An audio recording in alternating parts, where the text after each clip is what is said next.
All right, so with that, we'll officially get started. Just a real quick overview of the agenda today that we're going to get started kind of covering the RFPA expansion that's happening here in Oregon with an overview of the incident command structure with Sheriff Magill and Marvin veteran Rick Fletcher from Oregon Department of Forestry. I got Oregon Department of Agriculture will be here to talk about livestock evacuation considerations. And then the new OSU Fire Extension Program will be covering defensible space suggestions for agricultural areas, also with touching on rangeland fuels.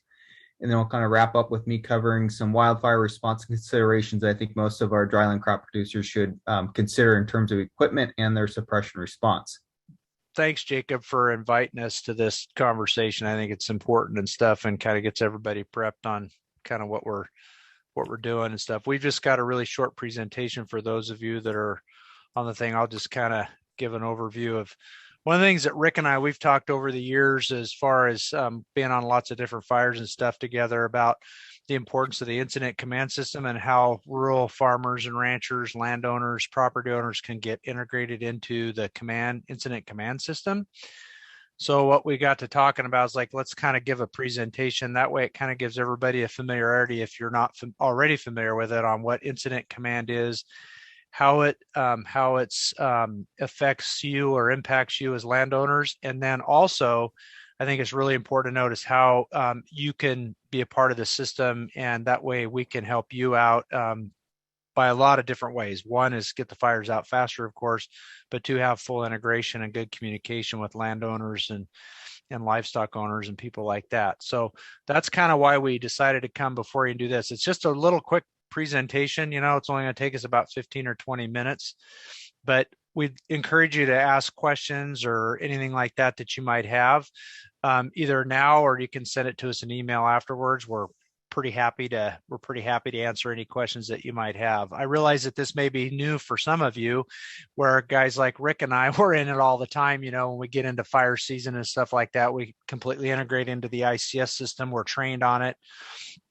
But giving you an overview, we hope this will help you be better informed and be able to help us out and let us help you too. So with that said, Rick, you can go for it. If there's a question, you can throw it in a chat and I'll try to answer it or something like that too. So awesome. Yeah, thank you. And I'm not afraid of anybody chiming in the middle of it either. So yeah. Thanks for that, Lane. My name is Rick Fletcher. For those who don't know me, I work with the Oregon Department of Forestry.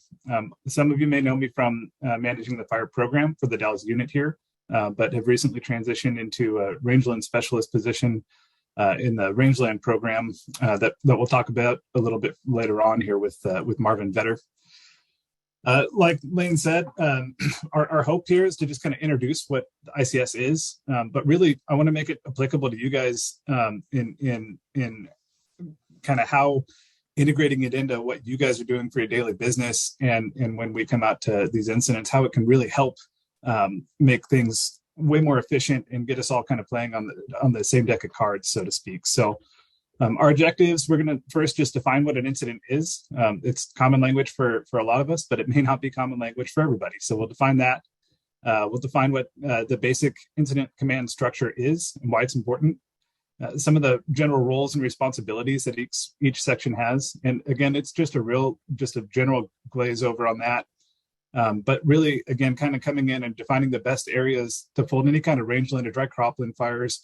Folks, landowners, the groups that you guys have coming together to protect your properties as best as you do. So first off, an incident is any kind of emergency situation that requires some sort of a response. So structure fires, search and rescue, floods, earthquakes, hurricanes, all sorts of goodies. The pandemic had very large incident command teams that kind of came in place.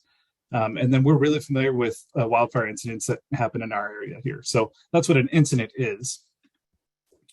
Incident command system is a management tool for any kind of responding entities. So the agencies, landowners, all coming in together, that it helps establish specific roles and responsibilities within those roles. It establishes kind of a chain of command and gets us all working under one common plan. Conflicting plans can create some really detrimental safety issues and kind of wasted efforts. And so trying to get together and work under one common system really just provides a lot of safety, accountability, but it also provides efficiencies and allows us to do things better coming in together. So the incident command system is scalable. So we put incident command system into play on everything from small campfires to large team fires or hurricane deployments, that kind of thing. So know that it's completely scalable. It can ramp up really quickly or ramp down really quickly, depending on what the need of the incident is. Basic incident command structure is kind of laid out here. There's a lot going on in this, but we're gonna hone in on the basic functions here with the section chiefs. Overall, the incident commander has overarching responsibility for any decisions that are made on that incident. They're given legal responsibility, whether it's through jurisdiction or through a delegation of authority that allows them to make decisions for folks or for entities on that incident. They can include more than one representative. We frequently have what we call unified command in this area. So that would look like responses where we have, say, Department of Forestry, the Sheriff's Office, Scenic Area, and Mid-Columbia Fire and Rescue. We may all have shared jurisdiction or interest or responsibilities in managing an incident, in which case we would come under what's called unified command. But that doesn't mean that you would have 4 or 5 different types of decisions coming out of that group. It's one group working together to give one overarching plan, one overarching direction, and guidance. But we all have our different specialties that we can kind of focus in on, and it's important for us to work together. It includes input from the safety officer, the information officer, and the liaison officer. Those folks don't answer to section chiefs. And again, we'll get back in the structure here in just a second. Are there any questions so far? Awesome. I'll keep on going. So next, we kind of get into the section chiefs. The operations section is kind of where the rubber meets the road. This is what you guys are most familiar with and what you guys have worked within already. But they kind of develop and implement the strategy and the tactics to get the things done. They're the ones actually like planning for and implementing the suppression side of things. Again, it can scale depending on what the need is. If you have a ton of people, it's good to scale that and try to build in some kind of checkpoints to make sure that we have proper kind of span of control, so we can maintain accountability of folks and we're not stretching people too thin and making some unsafe decisions that way. It could be just geographically. We might have very few people over a large span of country that we have communication problems with or just travel distance issues. And so we may break it up geographically as well. This is often the most robust and the most rapid group on the incident. So again, this is where we're all coming in together. We're coming up with the plan and we're actively fighting fire. And sometimes that plan is being developed while we're in the initial stages of taking action on an incident. Next, we've got the planning section, the logistics section, and the finance section. So these are really, really big when it comes to larger incidents. And so it's good to touch on those to understand them a bit. Just know that if we're on smaller incidents and we don't have all of these section chiefs in place, whoever is the incident commander is actually responsible for any of the duties that are underneath all of those. So on small incidents, the incident commander actually has responsibility to oversee all of these. On larger incidents, you'll see where we have these section chiefs and they help oversee the programs and make sure we can get what we need to do, what we need to do. In logistics, they ensure that we get all of the support that we need. So they make sure that we have good, clean places to sleep, that we're getting food, that we're getting fuel, that we can get bathed and equipped. You know, hungry soldiers are pretty unhappy soldiers. So making sure we can keep folks fed is really important. As you all know, the planning department, they help make sure that we get the people and the equipment. So they help order the resources that are going to be put to work. And you can see it's really important for planning and logistics to work really closely together to make sure we have enough food for the people that planning is kind of helping order under the guise of or in conjunction with operations to make sure that we're getting everything there that we need to take care of the incident. They also kind of keep us under that same operating plan and make sure we have the same communication plan and develop what's called an incident action plan. and they keep the IC kind of on track with all the planning, the meetings and stuff that happen. So there's operations meetings, there's planning meetings, there's public meetings and that kind of thing. And that planning section chief does a lot of work to make sure that that's all on track. Finance is definitely a huge section within any kind of community, right? Money is involved in all of this, and people like to get paid. I will say they're probably some of the least thanked folks, them and logistics. Their job is very difficult, and it doesn't stop when the incident stops. Robin, go ahead.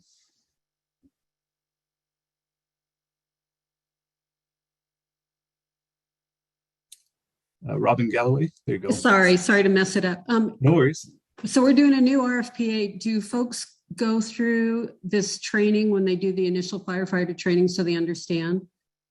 Yep. Yeah. So this is a one of the units within the introductory 130, 190. So some of the introductory classes that you guys will be going through. And you said you're starting an RFPA? Yeah, Lower Bridge. Lower Bridge. Awesome. Yeah, that's great. Yeah. So yeah, you'll get some more of this training, and we may see you there. So yeah. Got it. Thank you. Yeah. And again, we're going through it pretty quick, and it's a quick, just general overview. But I'm about to get into some of the meat here that will be really, really applicable for you folks right here. So the where, the how, and the why to integrate ICS into your rangeland fires and or with our landowner stuff, and how we can make that successful. So why we want to do this is integrating the incident command system, as Sheriff McGill had said earlier. It gets us all under one kind of common operating plan. So we're not putting people in a bad, unsafe place. We're not duplicating efforts, and there's some order to it that allows for more efficient, quick, and effective firefighting to happen. Ultimately, it may help us keep incidents smaller by just coming in again under that one common plan, allowing for us to kind of find those efficiencies and make things happen. But what really helps us is when you guys come in and have a representative or to come into our incident command post. Sometimes that is in a building. So sometimes that's at Station 2 from the Columbia Fire and Rescue when fires are happening in the wheat country, kind of off of Highway 197. Oftentimes, this is going to be a kind of a conglomerate of several different vehicles, and the incident command post is actually the tailgate of one of those trucks. We really try to seek and find folks that know the land really well, that have communication with all of the employees that are working it or the neighbors, and have an understanding of what they're already taking action on, so that we can fold you into the system and make sure that we can help support your guys' current efforts by bringing in the rest of our stuff to work within that same plan. So if you could find somebody that represents your interests, you guys are going to represent your interests better than anybody else, and can speak again to kind of where the folks in the moving parts and pieces, and where the best access is, where the water is, that kind of thing.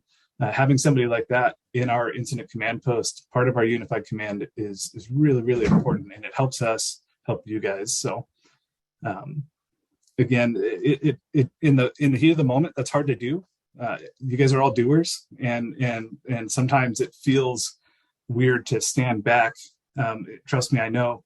But to stand back and help make some of those decisions, you feel pretty idle-handed at the time, but you're making really important decisions that are implementing things quickly, and we're maintaining kind of good span of control and safety for everyone. So pre-identifying a couple of key players within your guys' community that would be able to represent those needs, and kind of recognizing that when that incident does come up, those are going to be the people that we're going to be looking for getting into the ICP, the incident command post would be great. Lane, do you have anything on that? Sorry, I was still muted. No, I'm just making some notes, and I'll follow up when we get down there towards the bottom for the end of it. Awesome. So the next one is a little bit more related to when larger incidents happen. You're going to have liaison officers that are part of that. So for those who were around when Rent the Market Road and Sunset Valley fires had taken off, and the Office of State Fire Marshal was here with their incident management teams, they had a liaison officer, and I believe Mike Ernest was there quite a bit. He was at a lot of the planning meetings and representing you guys in there. That person's job, their entire job, is to advocate for your guys' needs, and with a deep understanding of kind of what the team's priorities are, how to kind of interact with them and voice your guys' needs to them. They don't, as you can see, it's highlighted in red there, they don't answer to anybody in the section chiefs or anything like that. They speak directly to the incident commander, who again has overarching decision-making authority for that entire incident. So know that liaison officer can be your best friend to represent your interests in advising the IC and kind of steering some of those larger teams. They truly do listen to you, and they know exactly where you guys are coming from, and they want to help you. They want to help advocate for you. So if you feel like things are going smooth, then it's an easy conversation. If things are going rough, that person is there to advocate for you, and if they're doing their job right, they're gonna go to bat anytime. Now, where you guys often integrate into, and we love it, and there's no reason to stop doing it, would be into the operations. Again, this is kind of where the rubber meets the road. So you guys have the greatest interest in protecting your lands. You have your own equipment to do so. You have a plan. You have a knowledge of what the land is, where the access is, and where we can catch things, where we shouldn't be going. And you guys kind of have an understanding already of kind of operating commonly under with one another. So you guys are already working in that. We want you to continue to do that. And the one thing that we'd like to do in some of this would be, and you'll see, would just be, again, kind of integrating ICS into the system a little bit. So we don't want to hinder anything that you guys are doing. We just want to be able to communicate and make sure that we're putting people in a safe place, and that we're, again, kind of working under a common operating plan. And so that's where adopting ICS into how you guys kind of are doing your work already would be a benefit to you. And for those who don't know, in the state of Oregon, landowners do have an obligation legally to suppress fires to the best of their abilities. So you guys are already there. And again, I know you have the vested interest in that greater than anybody else. So in operations, this is just an example of how we can kind of scale the scope and scale of an organization.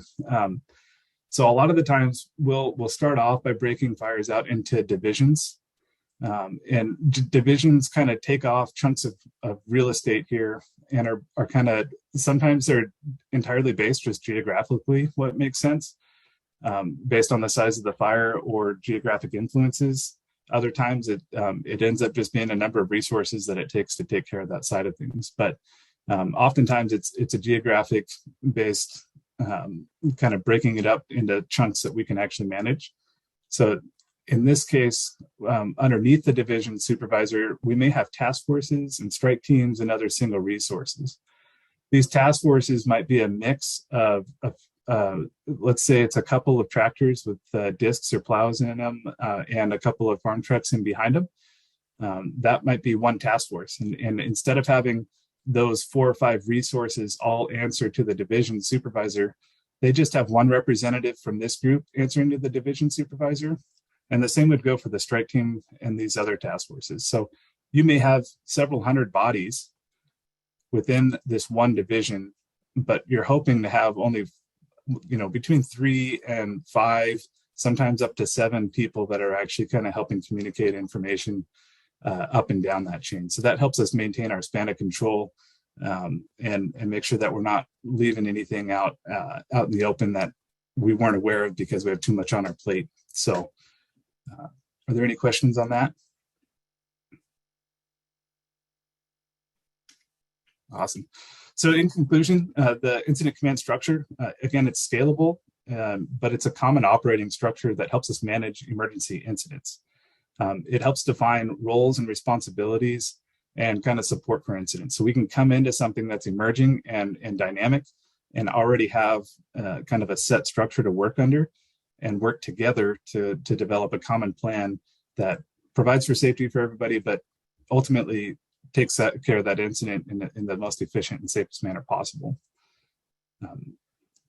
It's currently kind of, well, I guess it's used in the military. It's used internationally to manage incidents all across the world. And so it's kind of known for being the best known system anyways, for kind of integrating these and advocating for your needs. So that's all I have on that. So I'll just chime in here. I wanted to kind of give just a couple of real kind of quick examples of the importance, and Rick just said one big key word as far as communication. He used that word here a little bit ago, but so let me kind of get a little bit more into the weeds on, like he had mentioned, you know, your primary focus is going to be in the operations world. You're going to be out there fighting the fire and boots on the ground type of a thing. But here's the key thing is we need somebody, or the unified command or incident commander needs to have somebody at that incident command post that can represent you and your needs and who's there and all that sort of stuff. And I'm going to give you an example of why that's important is and I don't know if there's anybody here from ODOT, but we'll kind of pick on them if they're not. So that'll be fun. And just for those of you that are firefighters, you know, sorry, Rick, I won't pick on you quite as hard this time. You know how I am on these fires. I love giving the fire guys a hard time because I was a firefighter one time, but anyways, and we can talk about Xboxes and all that good stuff. But anyways, I digress. But one of the examples I'd like to give is last year we had our Google fire that burned in the gorge, and that burned across the highway, and we had some power lines that were down and stuff like that. And one of the things that we did not have at our unified command post was a member from ODOT. And by not having that individual there, we didn't have good, adequate communications back and forth in that incident. We were trying to talk on the radios and stuff, and there's power lines across the road and everything like that. And so when we were able to finally get an ODOT person that was there, and they were really busy doing other stuff, it wasn't that they refused to come to our incident command post. It was just something that they weren't able to get somebody there quick enough. But when they got somebody there, we were actually able to open that line of communications up between them and connect them to the incident commander and have that conversation about getting the freeway open, having the freeway closed because trees had to be fell, you know, and we didn't want those falling on the highway. And if they did, we didn't want anybody driving by. So I think that the point I'm trying to make here is when somebody's in unified command, it really opens that command or communication channel up. So everybody's all on the same page. That way we know what your needs are. In that particular case, it was ODOT. But also on the other side of the coin is that it also give that incident commander or commanders under unified command to be able to collaborate and put a good plan together to go on and get the fire out, but yet get the freeway opened up as soon as they possibly could, because we know that's interstate commerce or intrastate commerce in some cases. So we want to make sure that we can keep that going. And there's safety factors that go along with that as well. You know, we don't want highways or roads shut down more than we have to, because, you know, there's safety issues that come along with that on blind corners and all that. I could get into all those details. So I think that's important for everybody to understand. When it comes to our rangeland fires and stuff, and I will talk about Columbia Rural, of course. You know, we've had a number of fires in your district for a long time over the years since I've been here. Here's the thing that's really, really important. We know you're coming. When I roll on a fire in the middle of summertime and it's a wheat field fire or it's a grass fire, and the fire happens on the west side and you guys are all on the east side cutting grain or something like that, and the tones go out, we know you're coming. And that brings me back to full circle. What Rick was talking about is making sure that you have a representative that can get to that incident command post and start getting those lines of communication up, because more likely than not, you're going to know who's coming. We already have a pretty good idea, but having those conversations at that command post is going to be really, really important. So it's like, okay, I'm probably going to have about 25 or 30 people coming. Where do you want them? Get them all lined out, stuff like that. And as they start showing up, we can start deploying them out of the incident command post, or your representative can too. So that's important. And then the last thing I'll touch on is the liaison officer that Rick talked about. This is a key. This individual is a key component to your needs as landowners. I can't stress that enough. And I know I see Dave Wagenblass is on today, and I think Dave can attest that having that liaison officer, I think it was him and Mike that were with the Rentham market side as well as the Valley View Fire. You were actually integrated into that, had contact with, I believe it was Damon from Portland Fire Bureau was here. He was our liaison for that incident. And that person directly advocates for you directly to the incident commander. And I immediately, when we get into a fire, I'm immediately into the operations section. And I'm also connecting with my liaison officer, whoever's assigned to that incident, because I can give that person that information that I need for me here to that incident commander that's going to be very, very important in their planning processes. And I can't stress that having that connection with that individual if we have a liaison officer. Now, granted, most liaison officers are not at the local level because the incident is small. But as incidents grow in size and go over into the unified side of it, that becomes multi-jurisdictional, like Rick was talking about, when you have different jurisdictions involved, then you start getting more and more resources there, and you eventually get to that liaison officer. So I can't stress enough that make sure that you know who that is. If you don't, find out who it is and then get tied in with them.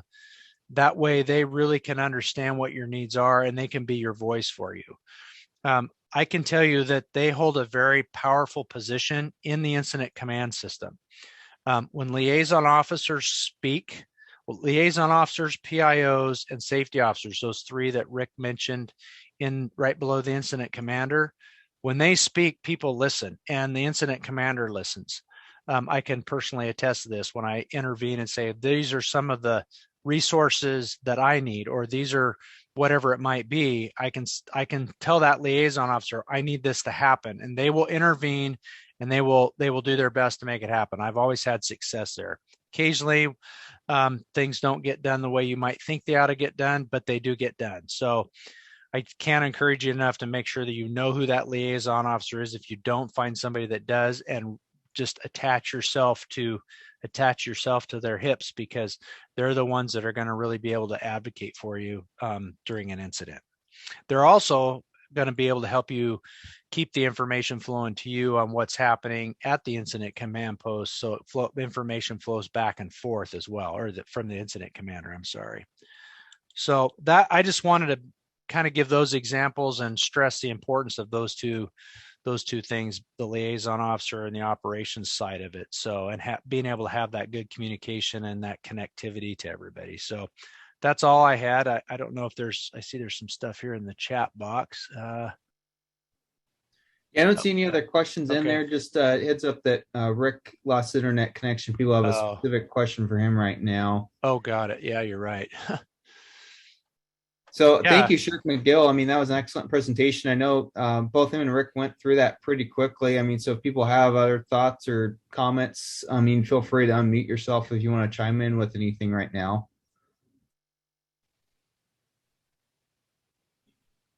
And just I'll say too, I think it's great for producers to also think about the ICS structure in terms of your fire response, particularly with span of control, that often it's hard if you've got a lot of employees or a lot of seasonals that are trying to help out. How are you keeping track of where all those folks are at if it's just you managing, 5, 6 folks? So do your best to, create your own structure so that, you've got multiple people underneath you that are managing those seasonals in different parts of your farm, just simply having a buddy system that you can keep people safer, more accountable when you've got when you have one individual that's overseeing fewer resources. So that's a big reason why ICS is established the way that it is to ensure that one individual working that incident does get overwhelmed by trying to manage all of those scenarios that are going on all at once. So one other thing I would add too to that, Jacob, is while Rick just briefly touched on it, when you look at the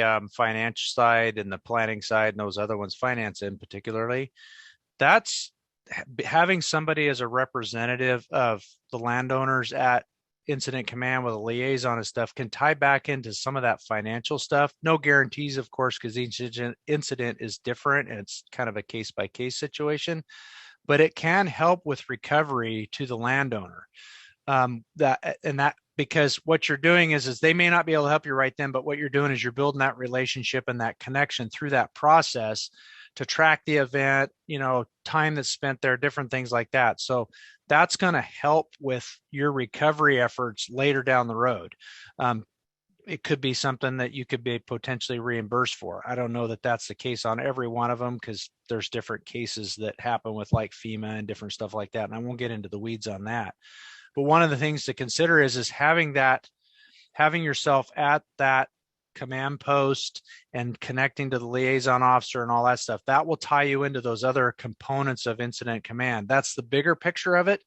I know we're talking just about kind of the reactionary attack the fire type of a thing right now, but one thing to think about, this has big impacts on how you can get your services, rendered, so to speak, and some of that sort of stuff. So just kind of keep that in mind as well. There's bigger things here than kind of what we're touching on today.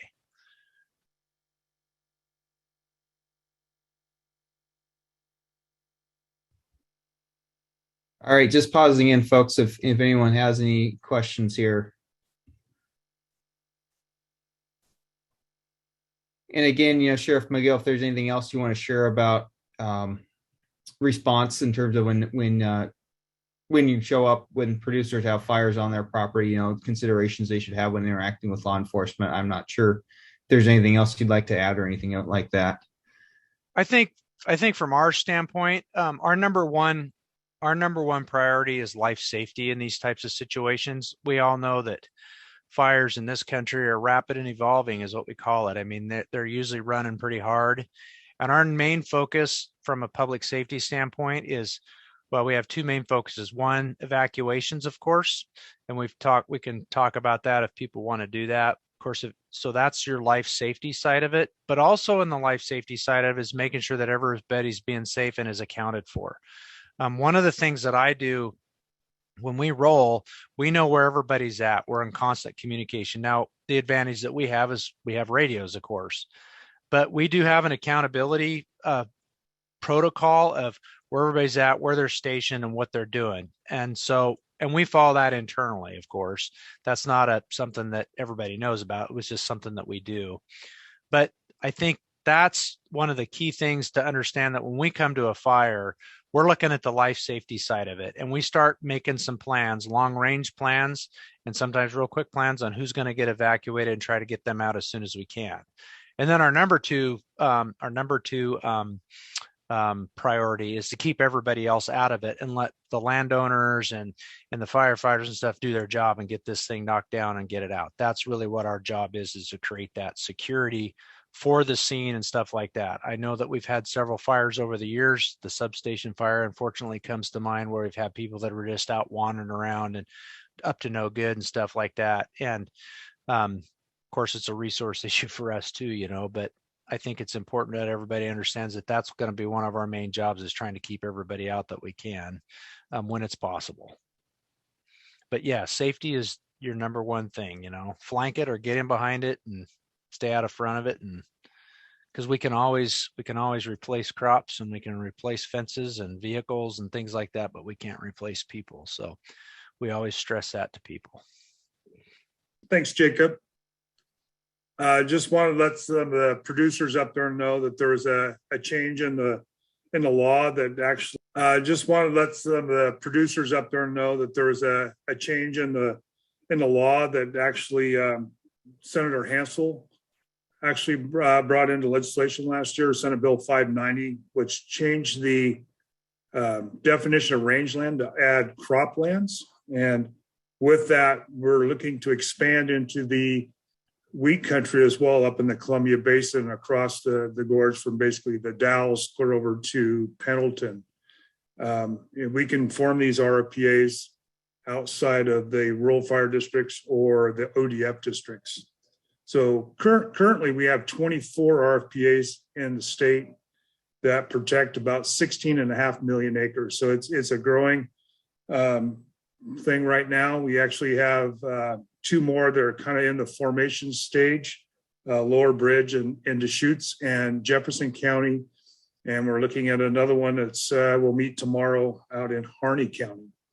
And so I know when this Senate Bill 590 was going through, there were some local producers that testified for it, the Wheat Growers Association and the Farm Bureau. And so we want to make this opportunity available for the wheat growers as well in the Columbia Basin. And this organizations they're volunteer based.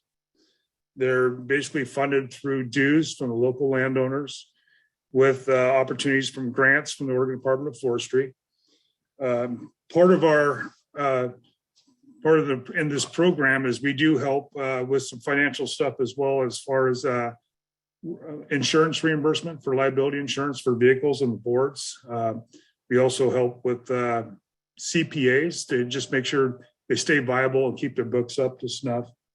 And we're looking to move up to that area. So I think these are great opportunities for local folks that are in those unprotected areas to organize, and pretty well organized now, so it wouldn't be that hard. We also have the ability to get firefighting equipment through the FEPP program and the FFP program as well.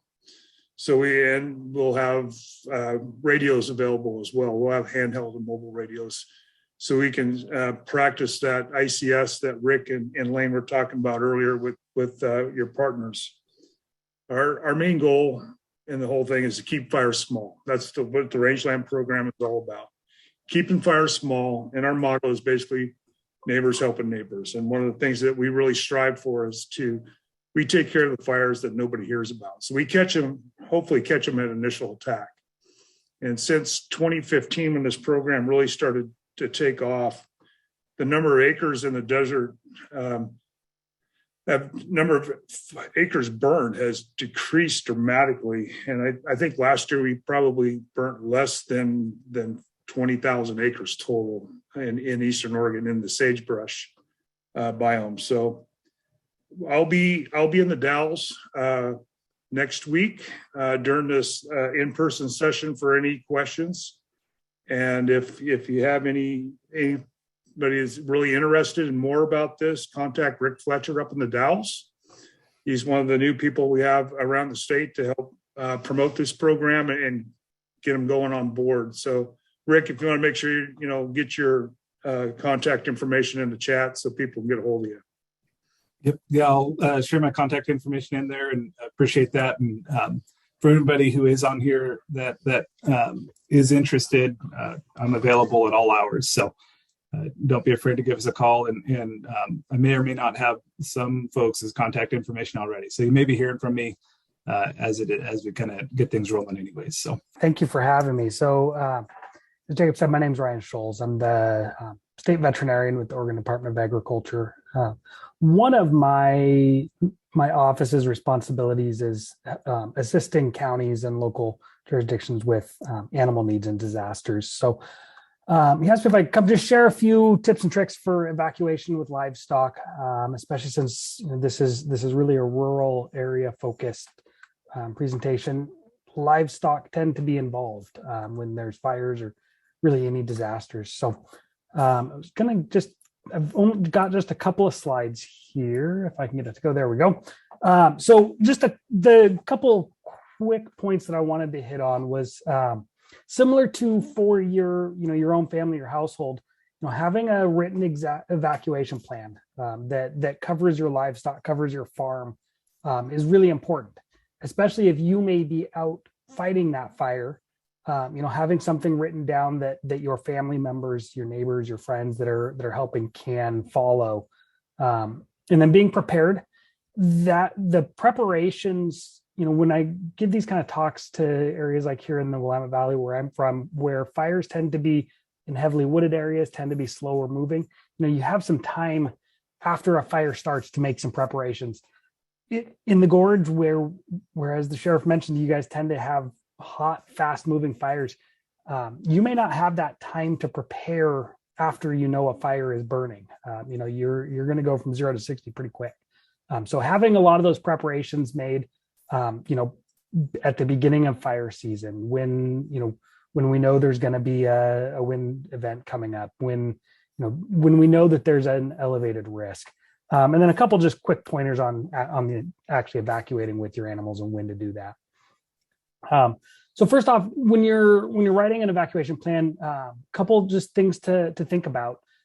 What are the hazards and risks in your area? I know that the main purpose of this meeting was to talk about fires, but there's a lot of other situations that can arise. Flooding, power loss, severe thunderstorms, wind events. A lot of those, whether it's an evacuation or a sheltering in place situation, there's special needs when you have livestock that may need to be taken into account in those preparations. Another really important thing is maintaining an accurate inventory. It's important for you have all your animals when you're trying to load them all up. It's important so that you know that if you take your animals to an evacuation point, that you get all of those animals back at the end of the evacuation. It's also really important if you aren't able to evacuate some of your animals, so that what needs to be looked for, or if you, in a worst case scenario, if you lose animals, that you can get either insurance or indemnity on those animals, especially if we're talking large numbers of livestock. For more of the farm pet type livestock, horses, those kind of things, vaccination and test records may also be an important thing to have. In many cases, those are things you can just kind of maintain take a picture of it and maintain that on your phone, and makes it pretty easy to keep track of. Having your animals identified somehow is really important also, especially if you end up moving those livestock to an evacuation point, either where there's other livestock present or to a congregate shelter type setting. Being able to identify those animals and identify them as yours is really important. Just a couple different ways, people who have livestock tend to know how their animals are identified, especially cattle, sheep, goats, tend to have ear tags, those kind of identifiers. Horses can be a little bit more difficult though. Sometimes you don't have ear tags in horses. You don't have some of those real visible identifiers. I should say a fair number of horses will have lip tattoos. Any horses that have been involved in racing at any point in their life will have lip tattoos. That's an important thing to know if you do. If you have a Mustang that came out of BLM projects, they'll have a freeze brand on their neck that corresponds to an identification number. Some other ideas that people use a lot of times, especially in an evacuation situation, even just like a luggage tag braided into the mane or the tail of that horse that you can write your name, contact information on, so that if you get separated from those animals, they can make their way back. A couple other things just to consider when you're planning for evacuations, planning for livestock and disasters, having alternate power and water sources. Some sort of idea for that. If you're out in the country and you're relying on well water, do you have a way to run that well if the power is out to be able to get water for your livestock? If you have livestock that you have a dairy or something like that, do you have alternate power to be able to run your milking machines to be able to keep the chiller going? Have some pre-identified evacuation sites that you can haul your livestock to, whether it's a friend on the other side of town, whether it's the fair, that the fairgrounds is going to have a shelter site, whatever that is. Have a couple of sites in mind and in writing, and know how to get there. Have maps showing how to get there, so that in the heat of the moment, you're not stressing trying to figure out the best route to get there. If you don't have your own vehicles to move livestock, have arrangements. If you're going to haul your horse to a friend who's got a couple extra stalls at their place, do you need to make arrangements with them for them to haul it? Do you need to make arrangements with someone else? And then if your animals are not used to being loaded in a trailer, condition them to being loaded ahead of time. That's one of the biggest issues that people run into when they're trying to evacuate livestock is, you run into the people who have a couple steers in their pasture that they raise each year. those animals have never been loaded. They don't have facilities to load them. Those animals probably aren't going to get evacuated if you can't quickly get them into a trailer. So making sure that those animals are conditioned, used to being hauled, used to being hauled under stressful situations is important. And then, if you are arranging an alternate evacuation site, especially if you've got lots of livestock that you're going to be looking at moving, planning ahead for, do you need to have handling equipment there? Do you need to potentially have veterinary care? Do you need to have feed and water delivered potentially to that evacuation facility? Those kinds of things, just things to think about as you're going through and planning stuff. The next thing to do is have an evacuation kit. This is something that ideally you kind of keep set up similar to your personal go kit that you should have. Having one for your livestock as well. This 7 to 10 day supply of feed and water. That's not necessarily critical if you know that in that setting you can get to a feed store or get somewhere else that would have food and water. But having that much on hand so that if you have a winter storm or some other situation where you're having a shelter in place, making sure that you have enough food and water on hand. Cleaning supplies, you can kind of go through the list there. A lot of it's going to be similar to what you would pack if you're going to take your animals to fair or to a show, to be able to be ready. One of the big things though is, if you're taking halters, if you're taking blankets, that kind of stuff for your livestock, try really hard to not use nylon. That nylon, when it is exposed to heat, is going to melt, and that's not a situation you want to be in. So, cotton rope halters, cotton blankets, those kinds of things really are ideal.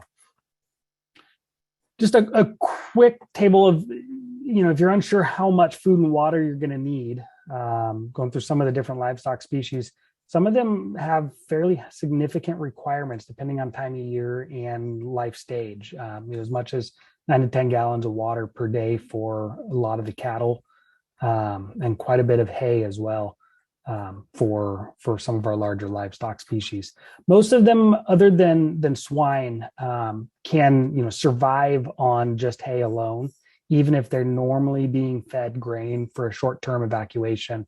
Feeding them just hay is going to be enough to keep them alive and keep them going. So a couple of other things to consider for preparing prior to the high risk periods is ensuring that you've got plenty of defensible space around your structures. I know there's going to be more discussion about that later, but give yourself as much time as possible to get those animals out, get them to safety. Keep an eye on the stability and safety of structures. Remove dead trees, other debris in your fields.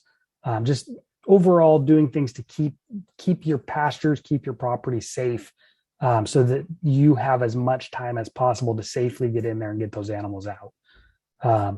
Another thing that's often forgotten about is in situations where you're not evacuating, but where you're sheltering in place, you have severe thunderstorms, floods. There are some significant hazards that can be posed to animals in their normal pastures. In flood situations, if your barn is in an area that's going to be flooded, you do not want your animals in that barn or anywhere they can get into that barn. Similar, if we're looking at severe thunderstorms, keeping livestock away from trees. Trees are often conduits for lightning, and anything standing underneath them is liable to become a conduit. I've seen that happen with livestock. I've unfortunately seen that happen with people even. Staying away from tall trees and thunderstorms is really important. And we see cattle die every year from those lightning strikes from being under trees. The other thing is making sure that vehicles that are going to be used for evacuation are maintained and that you keep them fueled. Don't park that truck at the end of the night under 1/8 of a tank of gas, because you're not going to have enough to get it hooked up to the trailer and get yourself out of there in the middle of the night if something happens. So just to finish up with some tips on evacuations, and kind of what to do when. Make sure you're staying informed. Follow instructions from your local emergency management, from your sheriff, law enforcement. But when you're dealing with livestock, plan to be leaning forward. Plan to go at an earlier stage than you would if it's just you and your family members. So that traditional level 1, level 2, level 3 of be ready, be set, and go. If you still have livestock at home when you hit a level 3, you're going to get one chance to get them out, and you're probably not going to get back in. So waiting till a level 3 to move those livestock is not what we want to be doing. But a level 1, and these are somewhat dependent on the incident and how fast it's moving. But in a normal level 1, where you're normally thinking about getting ready, that's the time to bring the animals up close to the barn, up close to where you would be loading them from. You don't want to be having to go round them up out of the backfield when you're into a level 2, level 3 situation. Top off water troughs and water containers so that you're ready to go. Make sure vehicles are fueled, trailers are ready. Ideally, hook that trailer up to your truck and be ready to pull. Make sure the evacuation kit's in the truck or in the trailer.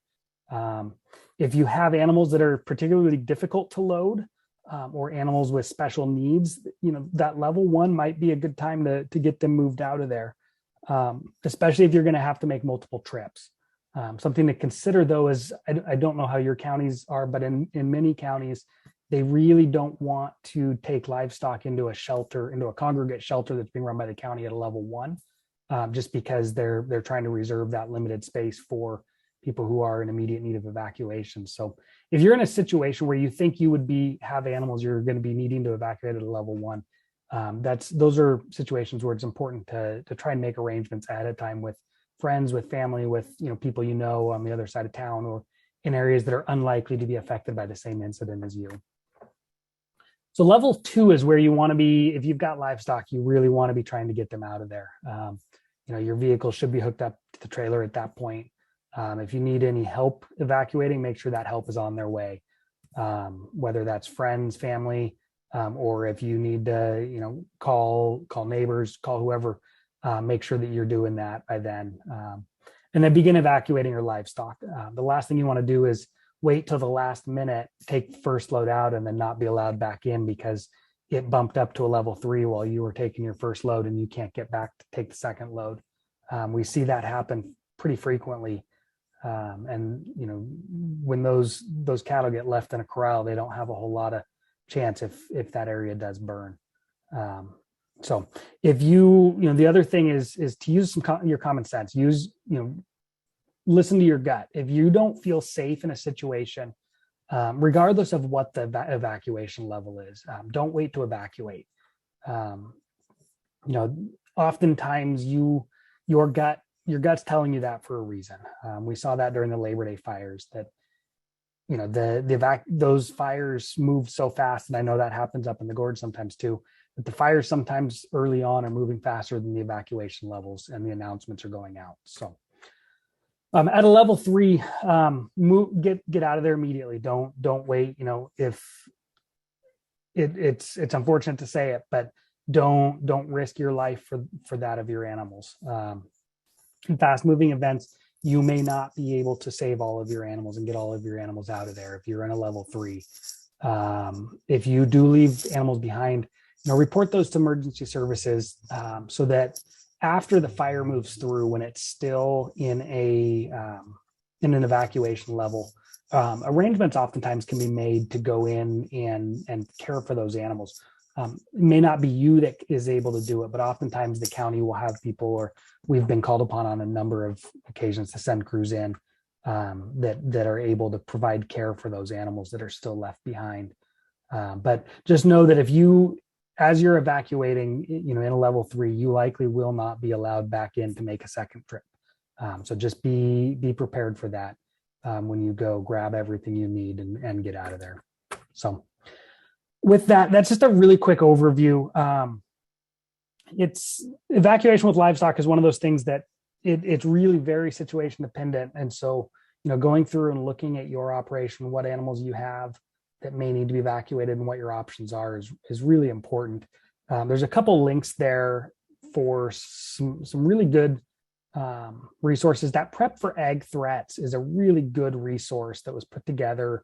Can't remember what state put it together, but it was through Cooperative Extension that it was done. But it goes through a number of different farming operation types, and then the different the different disasters that may present themselves, and what to do in preparation, what to do during an event, and then what to do after you return back home to make sure things are safe. So that's a really good resource to look at. With that, if there's any questions, I'm happy to answer questions. So I know some of you are in wheat country, but some of you do cover or have some rangelands, and so this is for you today. So I was going to start with, let's see if I can get my slide to change. There we are. So what is fuel in rangeland systems? So we're basically talking about two different kinds of fuels. So we have woody fuels, which are going to be your conifers. So Western juniper is most common, and then brush, sagebrush, rabbit brush. And then we also have fine fuels. And so we're talking about native bunch grasses, invasive annual grasses. Maybe you've seeded something in pasture. And so how do these fuels work together? Fine fuels carry fire from shrub to shrub or across the landscape, and they don't burn long, but they're really good at carrying fire. And then in general, juniper and sage are going to be your high volatile fuels in the system. And so the thing is, when they ignite, they're going to burn long and hot. And what this leads to is higher burn severity and an increased risk of spotting and embers. And so we're going to hear from John Rizza and Ariel Cowan later today. And these are the things you probably don't want in your home ignition zone. So I'm just going to talk a little bit about fuel characteristics today because they provide the rationale for what fuels you should treat and why. And so the first of these is fuel arrangement. And so this is basically how plants are distributed, determines how quickly, if at all, a fire can spread. And so this is called fuel continuity. So those of you in wheat country, wheat field has fairly continuous fuels. And so if fuels are really dense, they can more easily carry fire and spread it. And so if we were to take a look at these photos, this photo on top has high fuel continuity. So the plants are all touching and fire can easily be carried through this fuel bed. But this photo below has bare ground between plants. This is naturally created by native bunch grasses and shrubs in the sagebrush ecosystem. And so in general, in terms of range, we recommend folks manage their range for more of that bunch grass component that creates those large interspaces between plants. And what this does is slow the spread of fires to create more of a natural burn mosaic as opposed to something like a flaming front. And so when you have a site with shrubs or junipers, there may be fewer ground fuels carrying fires. Those trees shade out those grasses. And so while you have less horizontal fuel continuity, if these ignite, you have a different kind of problem. And so this is related to the chemical composition. And so some plant species like sagebrush and juniper, they have high amounts of oils in their leaves. And so what this means for us is that if they ignite, they're going to put off a lot of sparks and embers, which is one kind of hazard. This makes fire spread further. It poses danger to wildland firefighters. But the other thing about this, thinking more ecologically, is that shrub combustion and then residence time, which is how long that the individual shrub burns, it determines how hot the fire is. And so what happens is a hot burning shrub is going to kill native grasses. And so research here at the Eastern Oregon Agriculture Research Center has shown that up to 90% of perennial bunch grasses are killed by fire when they're in the immediate area of a hot burning sagebrush. So those of you growing grass for livestock, this isn't ideal. Higher burn severity makes restoration more difficult. It zaps your soil, can even wipe out that seed bank. And it opens up an opportunity for invasive annual grasses to take advantage of that bare soil, which we're actually going to spend quite a bit of time talking about in a few slides. And so the last fuel characteristic for today that's important is fuel moisture. And fuel moisture is the amount of heat required for a piece of fuel to ignite and burn. And so usually when these fire guys are talking about fuel moisture, they're thinking about how much moisture is retained by a large log versus something like a small piece of grass. But for those of us on the range, we're actually mostly talking about the fuel moisture of different species of grasses. And so of specific concern, invasive annual grasses, so that purplish color out there, they dry out much earlier in the growing season than native species. And studies here have found that native perennial bunch grasses stay greener longer than these invasive annual grasses by something like 3 weeks. And so what this means is if you have a pasture of mostly invasives, then your fire season for that site is effectively 3 weeks longer than it might otherwise be. And so why does this all matter? Fuel characteristics influence the likelihood that a fire will start, how that fire will behave, how severe that fire is, and then how frequently you might experience these fires. And so in short, why treat fuels? Managing your fuels is the best way to manage your fire risk. So today we're going to talk about different ways you can manage the different fuels in your property to decrease the probability of fires, and then the severity of those fires if and when they do occur. And so treatments are going to vary depending on your plant community characteristics, plant phenology, but also the logistical constraints of your operation. And so today I'm going to talk about some options for treating invasive annual grasses and promoting that perennial bunch grass component, managing hazardous fuels, so conifer control, brush management. We'll talk a little bit about road maintenance and give you a little preview of fuel breaks. So first, treat your invasives. We're talking cheatgrass, medusa head. They increase the probability that if there's an ignition, a fire will start and that fire will spread. This is due to those fuel characteristics I talked about a moment ago. So low fuel moisture, those continuous fast burning fuel beds.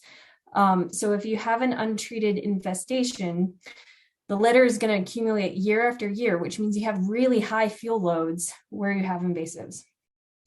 And so the first order of business on this front is reduce your annual grass seed dispersal. So you can do this a couple different ways. The first is by applying a selective herbicide. Pre-emergent herbicides in the fall are ideal for minimizing damage to your perennial species.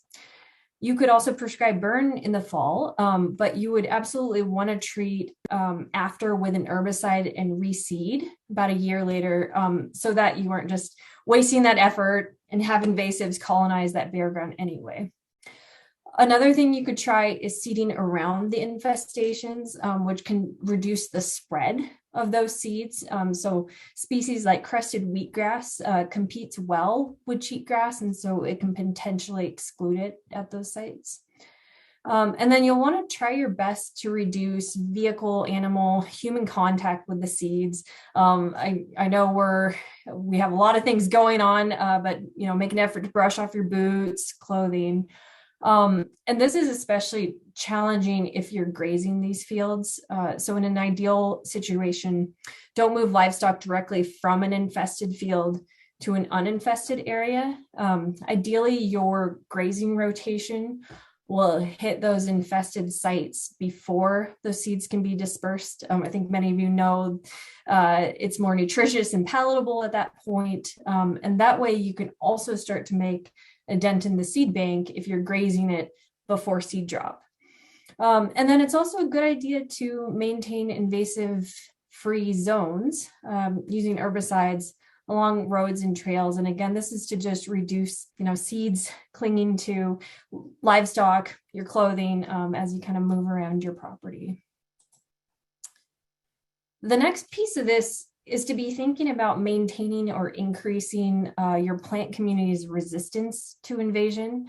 And so the things you should be thinking about. So plant communities, some of them are more resistant to invasives than others. They can outcompete them. And so high perennial bunch grass abundance reduces invasives establishment. And then on that topic, why do you want perennials rather than annuals? So I mentioned earlier, perennials are typically associated with those larger inner spaces, lower probability of fire, higher fuel moistures. And so as a result, you have kind of these slower moving fires if one starts. And so how can you maintain or increase your plant community resistance? First of these is somewhat obvious, minimize disturbance. So we know things like construction, even road grading, non-selective herbicides, all of these increase the probability of invasion if there's a seed source, because invasive annual grasses love that bare, disturbed ground. Ironically, preventing severe fires is one of the ways to minimize disturbance. And this is because if there's a seed source, then they're just really good at taking advantage of that bare ground and germinating after fire. They need less time to do it and less nutrients than native species. So if there's a disturbance like fire and you know there's a chance that it'll come back as invasives, maybe you saw some invasive annual grass prior to the fire, you're going to want to reseed with something that can compete. And so drill seeding, introduce seed mixes, crested and Siberian wheatgrass has been good to kind of hold back that invasion and allow maybe those native perennials to establish. One other thing we also talk a lot about here in Southeastern Oregon is you can use livestock grazing to treat invasives and also decrease risk of fire under good conditions, right? So if you're grazing during the growing season, you want to be doing it moderately. Remember, we're trying to minimize disturbance. So we're thinking around 40% utilization. And then avoid repeat use over multiple growing seasons, have some rest in there. An EOARC study found that perennial bunch grasses were 200% more likely to burn if they had not been grazed compared with those plots that had been grazed by cattle in spring. So in general, grazing reduces fuel loads. You're literally removing vegetative matter. You're removing fuels. Other studies here at the EOARC have found that fall and winter cattle grazing or dormant season grazing increases fuel moisture in the following fire season. And this is because, and I think many of you have seen this if you have range, dead stems tend to build up in the center of ungrazed bunch grasses over multiple growing seasons. And what this results in is overall drier fuel earlier in the fire season.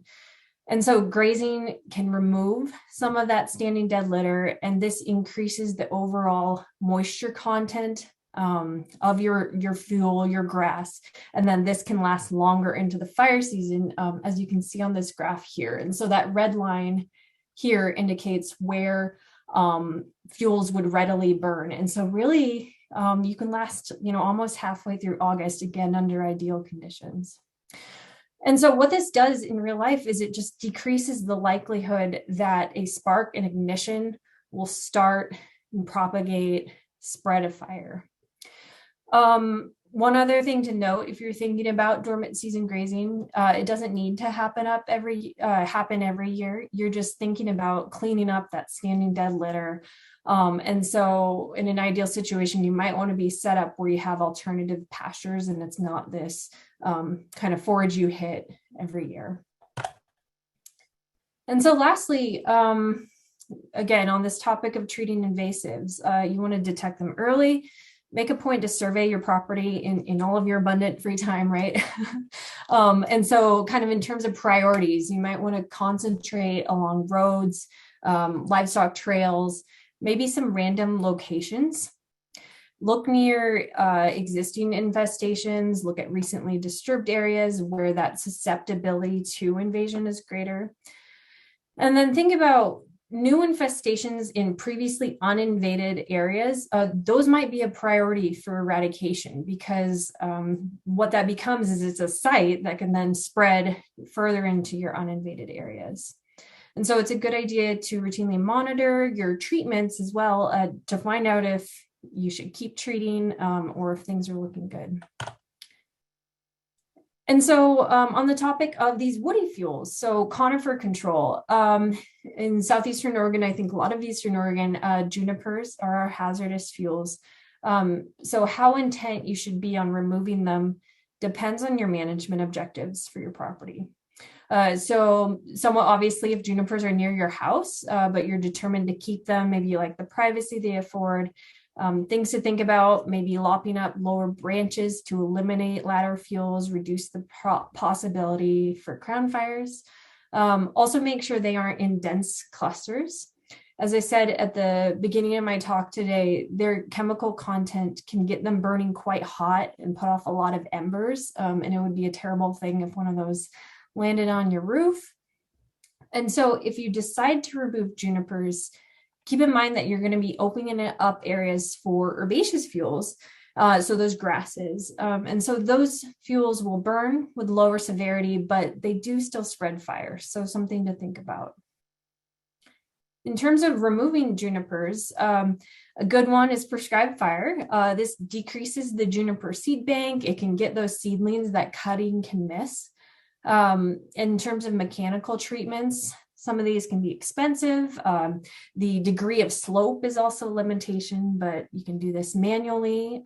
Masticators, feller bunchers, but again, these miss those small seedlings. And then keep in mind, there's still fuels even after removal. So your options after removing them are things like lop and scatter. And so this is physically rearranging the fuels, or pile burning. And so that's reducing your fuels. And so the option you should choose in terms of treating and controlling your conifers should reflect your objective. And so one thing that should inform this is also the plant community composition at that site. So something like manual cutting, going out there with your chainsaw, this reduces ground disturbance. And so going back to those thoughts about invasives, this might be a good option if you're concerned about creating some disturbed soil that can then be invaded by annual grasses. But if the shrub and herbaceous component is in good shape at that site, something like prescribed fire might be a good idea, knowing that that site will recover, and then plus you'll get some good grass growth in the following seasons. And so again, some mechanical treatments disturb the soil, but prescribed fire may leave some bare ground. And so you also need to be thinking about post-treatment weed control or seedings, and you need to plan for this before you treat. So warm and dry sites or later phase conifer stands, so where they've shaded out a grass understory, those may need treatments after removing the trees. You don't necessarily know what's in the seed bank there.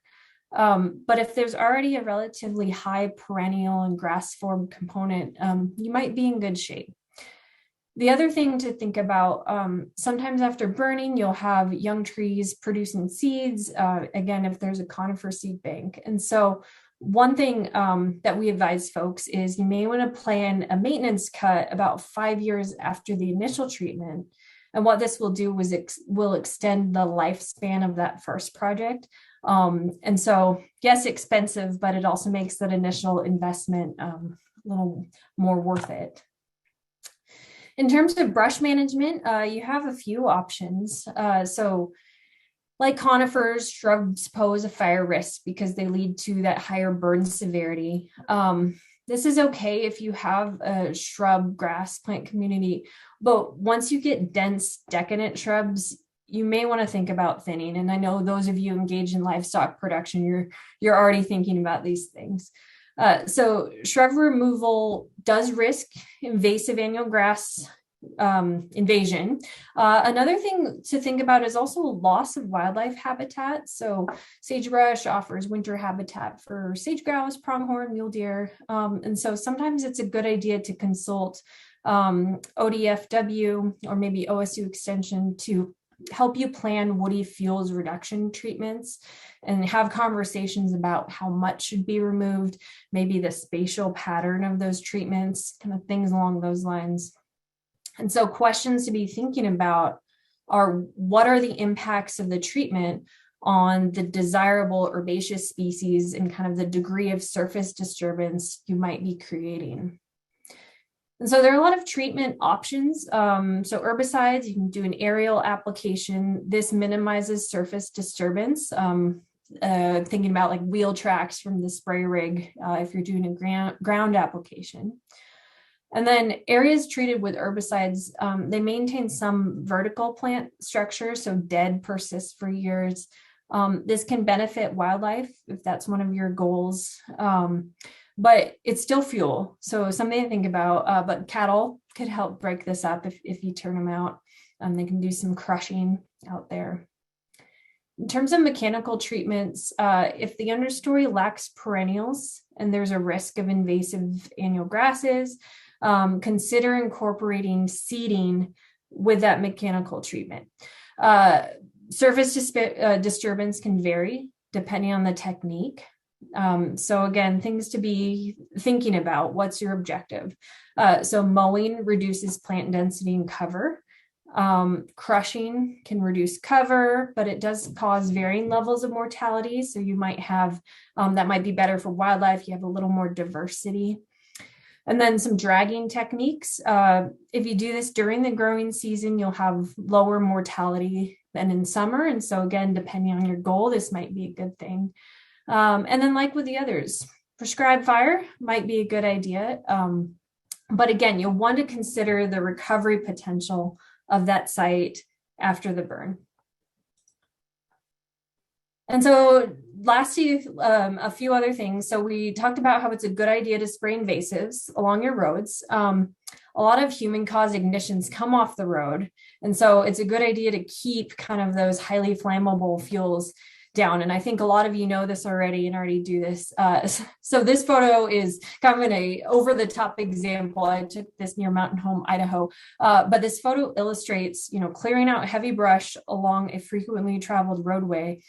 And so a good idea maybe along your ranch roads and driveways, if you're hauling a lot of heavy equipment, you don't want a spark to land on something extremely flammable on your roadside.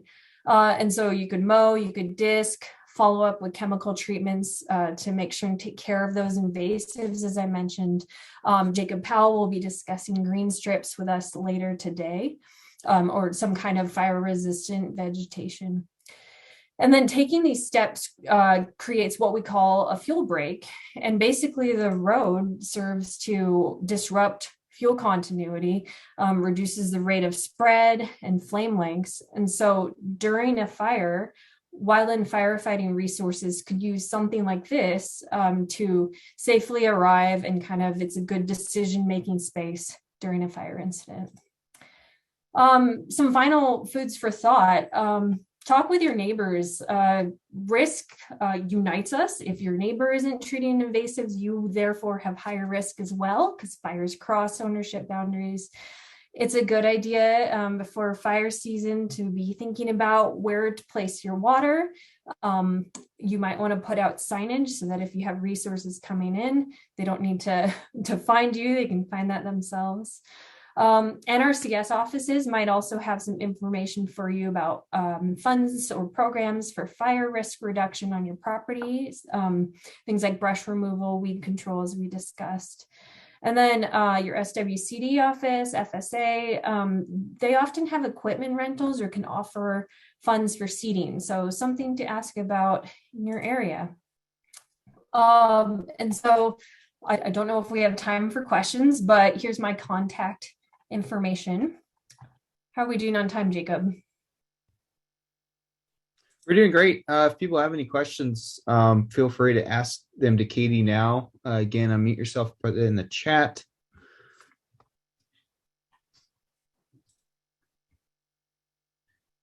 And I'm just curious, Katie, if you've seen areas that you kind of finished with that final slide of kind of the disc area next to the redway. Have you seen areas that have had annual grass issues because of that in your area around burns? Yeah, I can't speak to that specifically around burns, but that's always something to be thinking about. When you're grading a road, when you're disking, you're creating disturbance. And so if that area has a seed source for invasives, then you are opening up that possibility for invasive grasses to colonize. And again, invasive annual grass monocultures have a higher probability of, if a spark were to land there, a fire will start and a fire will spread. And so if you're going to be disturbing the soil, maybe a good idea to follow up with spraying. One thing I've heard, Boise BLM, for example, seeds those fuel breaks with forage kochia. And what that does is that excludes all other species, and then it stays green. It's fire resistant. And so it also offers kind of that safety space for firefighters responding. Welcome, everybody. Sorry about my little typo on the screen here. Sometimes when it blows it up, it moves things around a little, so I apologize. I'd like to be able to house your questions, so go ahead and tap those in the chat box there if you'd like to ask any questions during the presentation. I'll keep an eye out and see if I can answer those as we go. All right, so we're going to talk a little bit about the defensible space, and what I feel is a really good way to think about this is we're all kind of in this thing together, and so really being responsible for ourselves and our place and our ability to get things done on the landscape is a really big deal for us in terms of what I do for my program, but for you it's really important to look at what you do around your house. And we want to talk a little bit about how structures actually burn. And so we really know from the research that's been conducted that embers are the thing that burns homes down.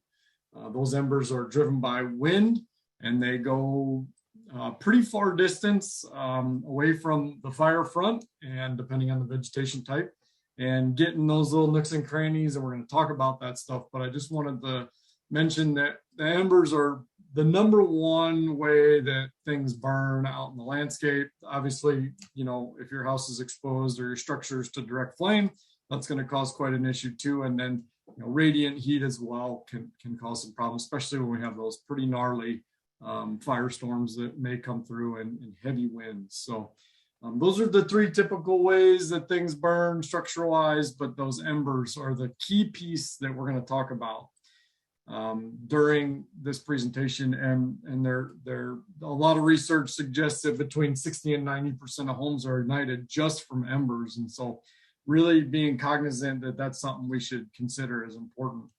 I apologize for all the relatively challenging photographs here, but we're really trying to, give you a lesson learned, if you will, about the points of what's going on when embers impact the home. And so embers can get in the little nooks and crannies, as I mentioned. They can get in your vents. You can get in your gutters and other places. They can pile up along a deck. And too many embers, strength in numbers, really contributes to ignition. Here's another diagram, and this is a simulation. They built a house inside of a simulated ember tunnel, they called it, and basically had big fans blowing embers out directly onto the structure. And this is what the occurrence was of that, the end result of those research projects that they did. Here's that, you saw that kind of little, indentation in the house in that first photo, and that strength in numbers really gets going and piles up in the corners and gets this structure burning. The vents are a really important thing to consider. And if you look closely at the little picture zoomed in from the inside, you can see those embers going in through that vent. And so we're going to talk a little bit about what we can do to mitigate some of this. But this is really important stuff to think about.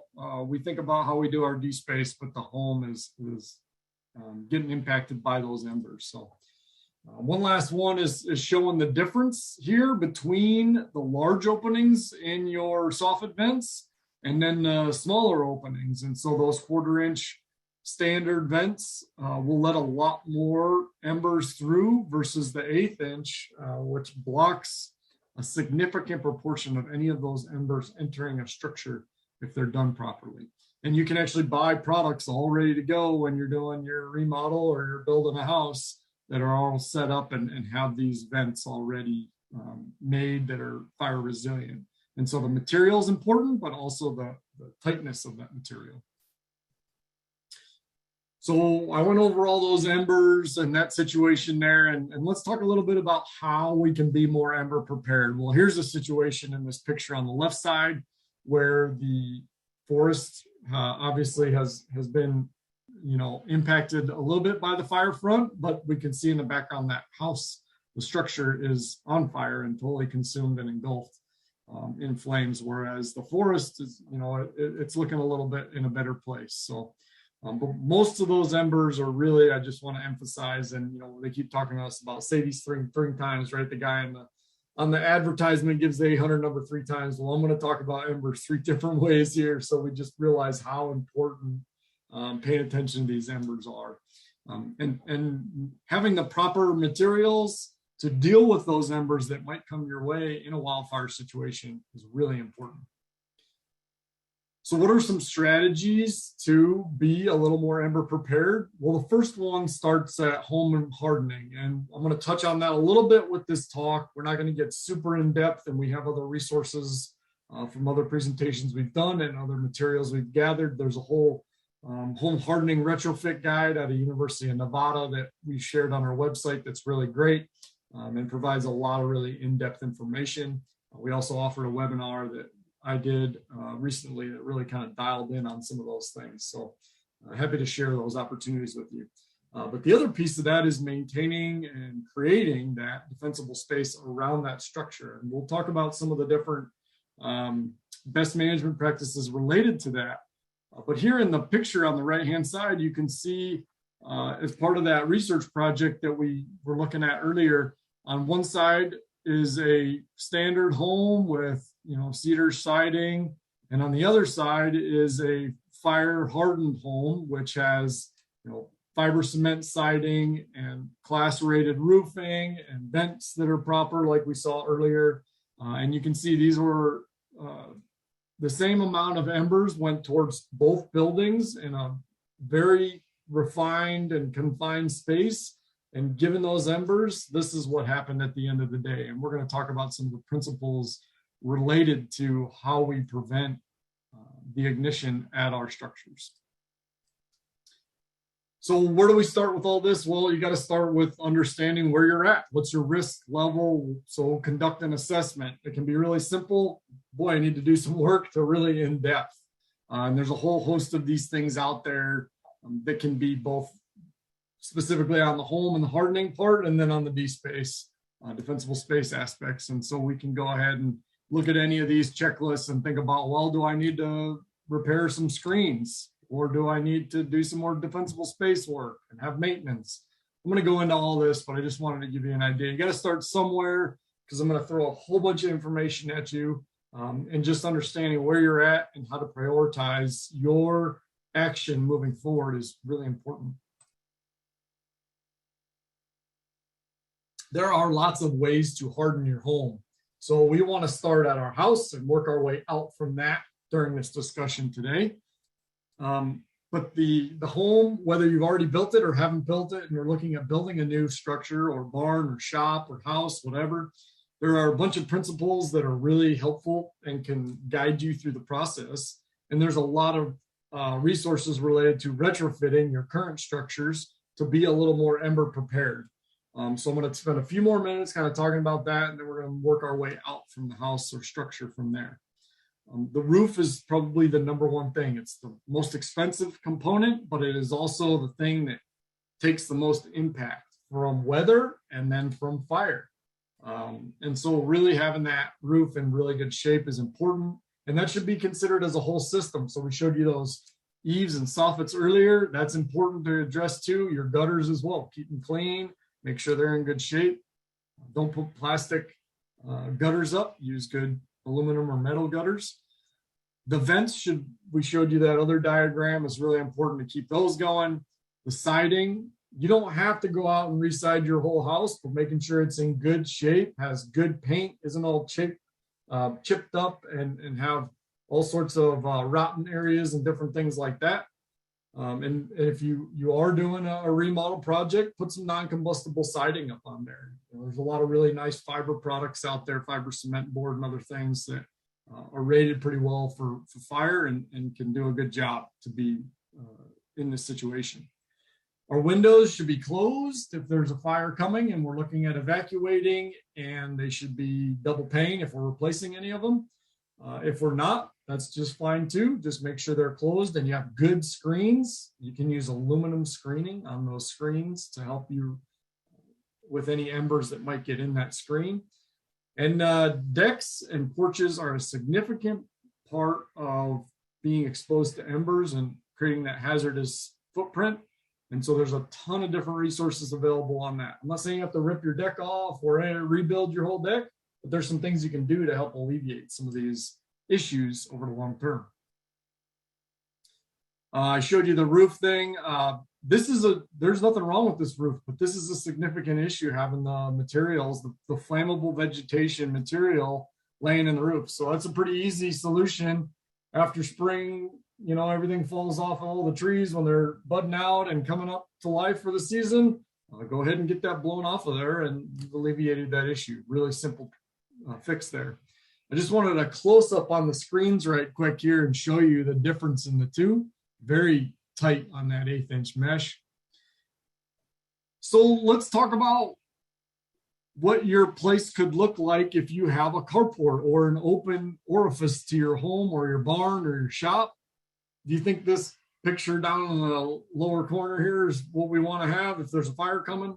Probably not. And when there is a fire coming, it's not the right time to clean that up. So this is pretty extreme situation, but getting ready during fire season, understanding that we are in fire season and fire season is coming, and being ready for that would be a really good way to alleviate that. Keep that stuff cleaned up. And just in general, having good practices where our pesticides and chemicals are in a good place, stored properly. I'm sure most of you have that situation already under, in a good place, but let's just think about what's out there and what am I doing and how am I being prepared.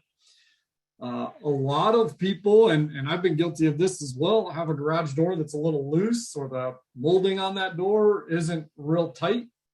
Pretty easy fix. Sometimes just adjusting the track a little bit, or maybe replacing that piece of molding right along the edge there, and then making sure that garage door shuts all the way down, and maybe just replacing the weather stripping on the bottom, or a quick adjustment in the track to get that thing all the way down so embers can't make their way inside the garage would be a really good way to look at.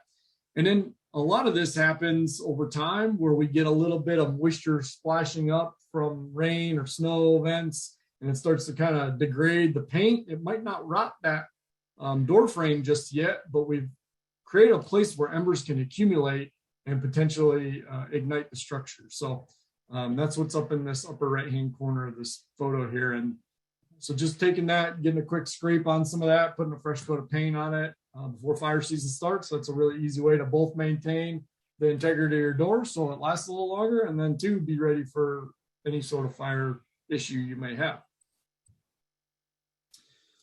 So we're going to kind of move away from the house now. And I want to talk a little bit about this idea behind active and passive defense.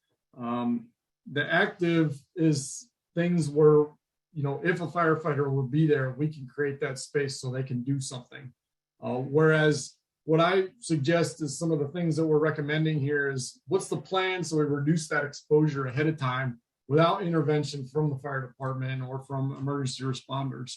And we have a really good opportunity to do this stuff ahead of time. It's the little things that pile up over time that will lead to an issue if there were a fire and embers coming your way to potentially ignite that house. So getting ahead of this stuff, and a ton of research has been done on these specific topics to help us give you some of the best management practices and our recommendations to be a little bit more prepared.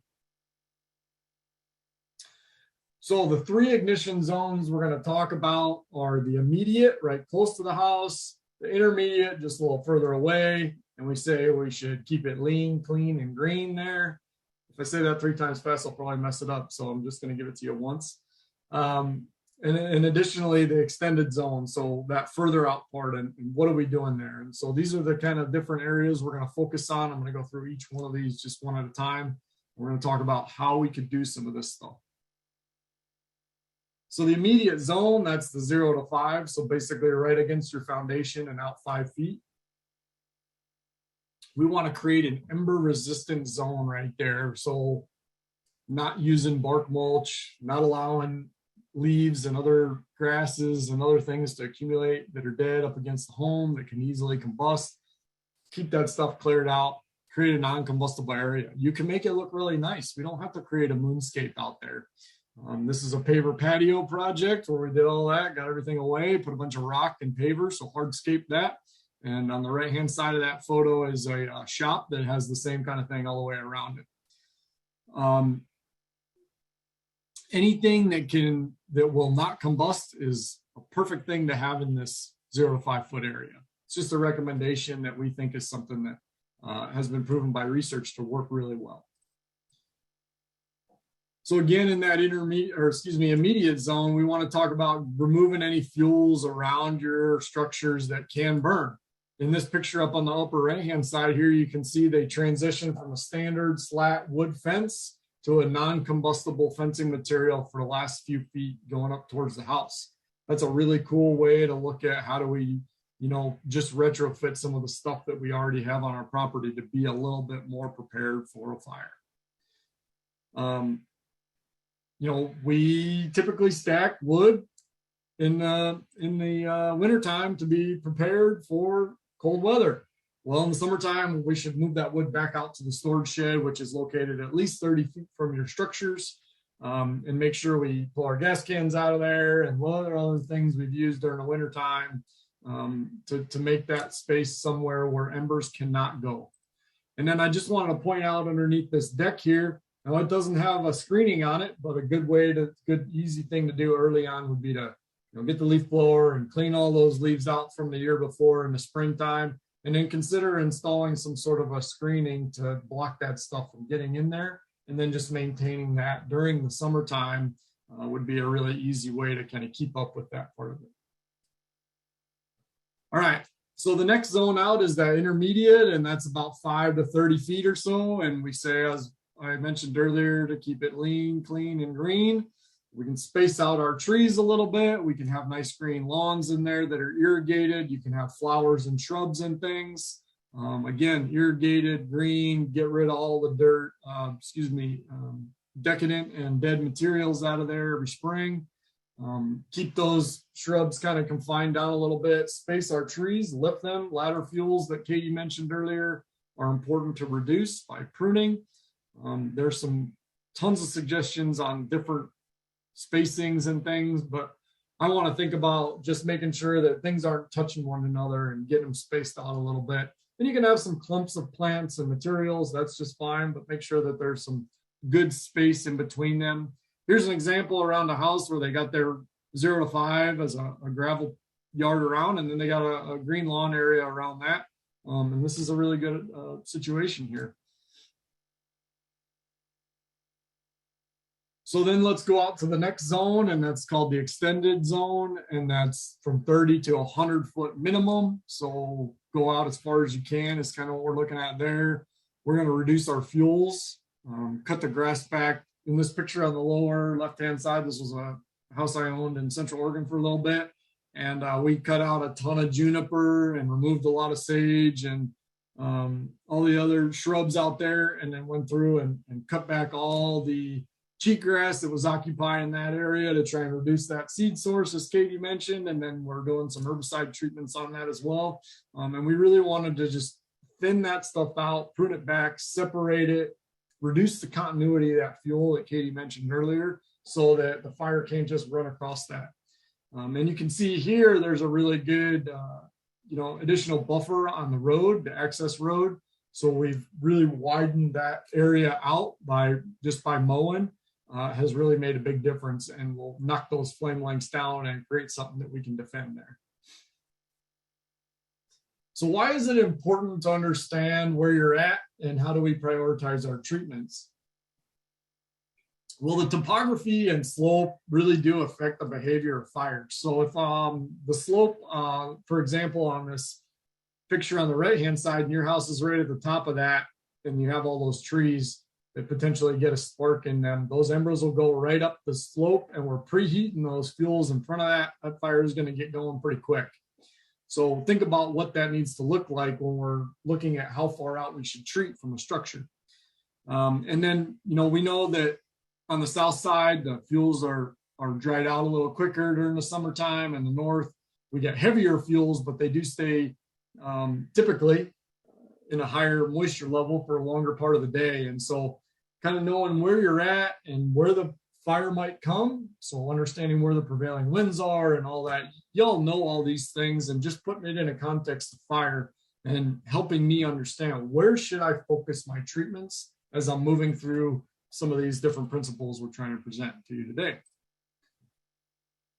So here's some more just examples of how to create that fuel break. And again, this doesn't have to be a moonscape out there, but we do want to thin things out. We want to separate stuff. We want to create good distance between all the trees and the canopies.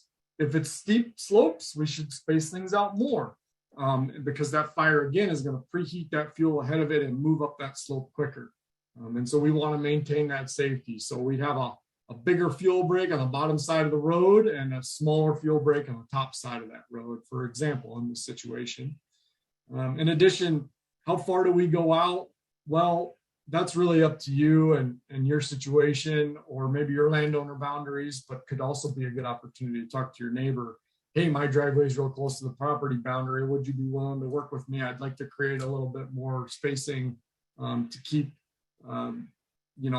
to keep things separated a little bit better. So let's consider the emergency responder access. Well, we know that firefighters are brothers and sisters and mothers and fathers and children for that matter. And so their safety is the priority here above everything. And know that, the people who manage firefighters have that same mentality and are not going to put firefighters in a bad spot.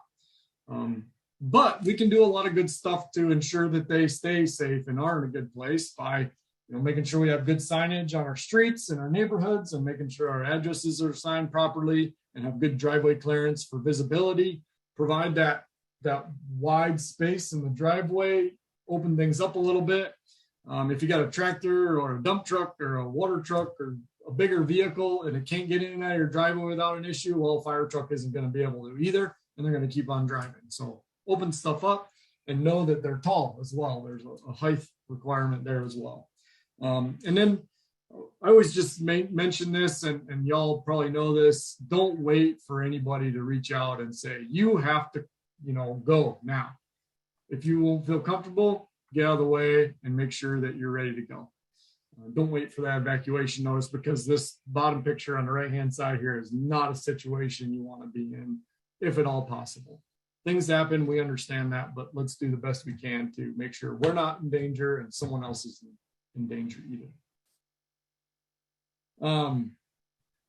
I think it's really important to consider all the pieces of infrastructure across your property, your pump houses, where you're storing your equipment, where your materials are stored.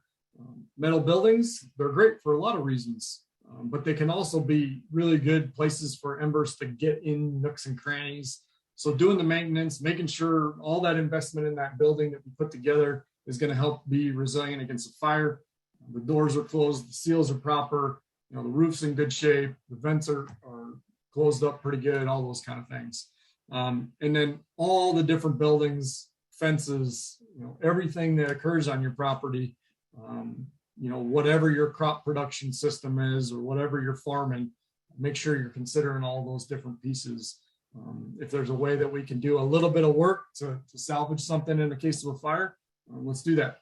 One comment I like to make too is making sure we have proper signage on things so that the emergency services personnel know what they're getting into. If they just ran to this shed and didn't know what was in there in terms of pesticides or materials that could potentially be caustic to them, that wouldn't be awesome. And so just put a sign up somewhere, or invite your local fire department over and say, hey, this is where we do this and this is where we do that. They're happy to have that information ahead of time so that they can help provide a safe opportunity to get engaged with that fire. So before the season begins, which is now, go ahead and start getting a hold of those checklists. There's a ton of different ways to do it. We have lots of tips on our website, and we can punch that up for you. But there's no wrong or right way. Your local community might have some of these as well, but please do something. And that's the biggest thing, is taking some action.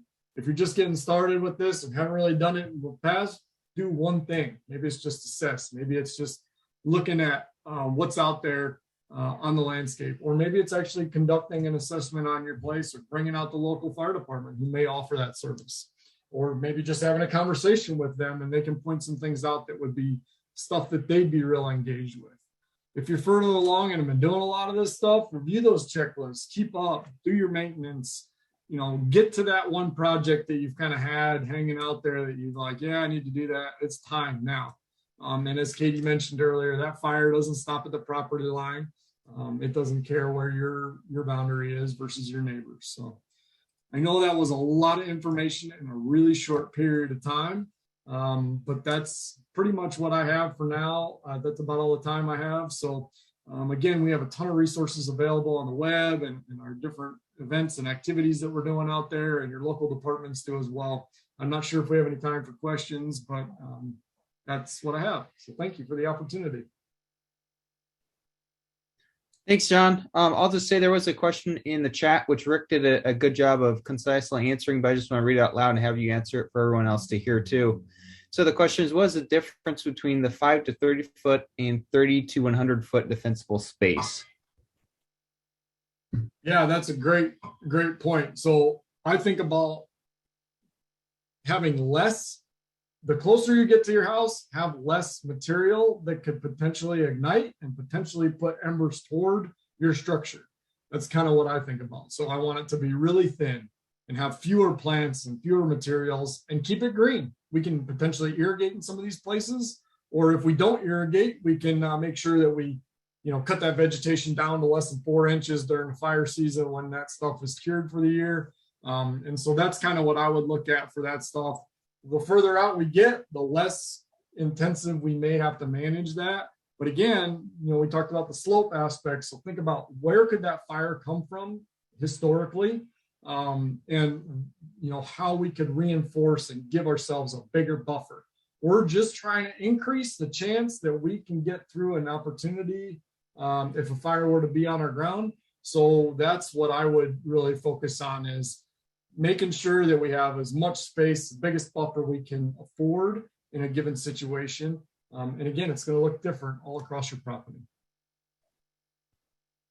Yeah, and I would add too, in my mind, the big difference too is, if you really want to get strict about defensible space in your property, you probably don't want tree branches touching your buildings or your structure. So often it's like, you want trees preferably, at least 10 feet away. So I know that kind of gets in between those two zones. But, really in my mind, you really don't want trees that close to structure. Could you have trees within 30 feet if the branches aren't touching the structure? Potentially. But, it's going to depend a lot on your situation, like John is saying there. So.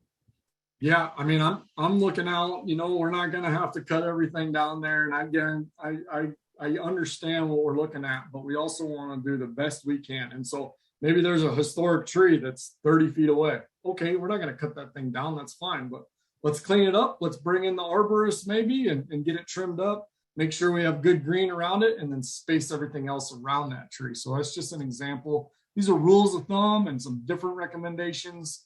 There is no right or wrong way to do this stuff, but anything you can do is better than nothing. First of all, thanks everyone for all those great presentations. I think that was really fantastic, summarizing so many important details for a lot of people to learn about related to fire and reducing your risk on your property. So I'm just going to share my screen right now, and hopefully everyone can see that. So I'm just going to very briefly talk about funding opportunities, because here it is, we're learning about all this work that we should do all different times of the year to make sure that we're prepared for wildfire season. And we should all know that at times there's help out there. There's assistance for a lot of folks to be able to get this work done. So just some of the types of funding opportunities that are out there.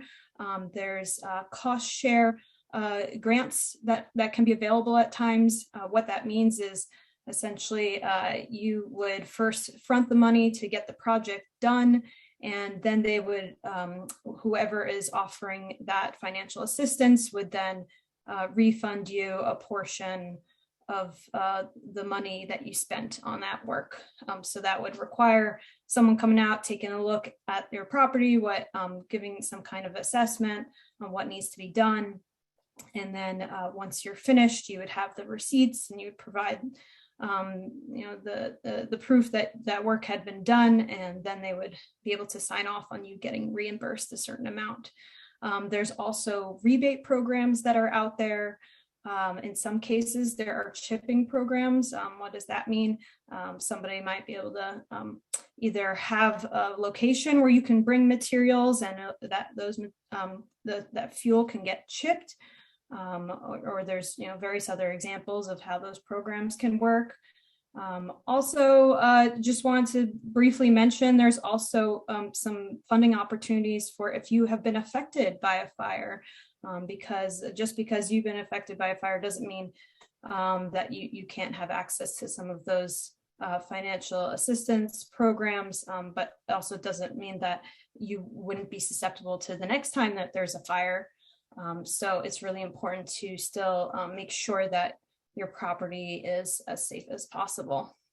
And then also that there's a lot of other opportunities that many of us are anticipating coming out in the next year or two. And so it's pretty exciting times right now that there's a lot more focus. I mean, unfortunately, it's because of the past several years of increasing fire and fire risk. But because of this, there's a lot more money that we expect to be coming through for some of these funding opportunities. But one thing that I want to say is you may be thinking, oh, I'm going to tell you about very specific funding opportunities for exactly where you live.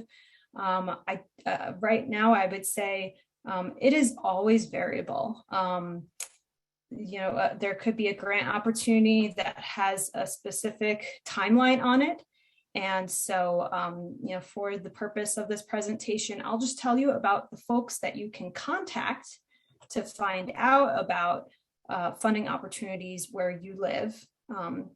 They would be the best people to let you know what the current grant opportunities are, what the current rebate or cost share programs that exist, that will be more accurate information because from time to time there could be a grant that we know about and then it has closed, and then there's another one that's opening up in a couple of months. So I highly recommend reaching out to some of these folks. So just to go through this a little bit, the Natural Resource Conservation Service, or NRCS, they're a fantastic resource. At times it can depend on how large your property is, if it will fit the criteria for some of the funding that they have available. They have this program called EQIP, or Environmental Quality Incentives Program. And that provides financial and technical assistance to ag producers, ranchers, non-industrial forest managers, and so on, to address natural resource concerns, usually around improving water and air quality, soil health, reducing erosion, or improving habitat, but also about mitigating disaster impacts like fire.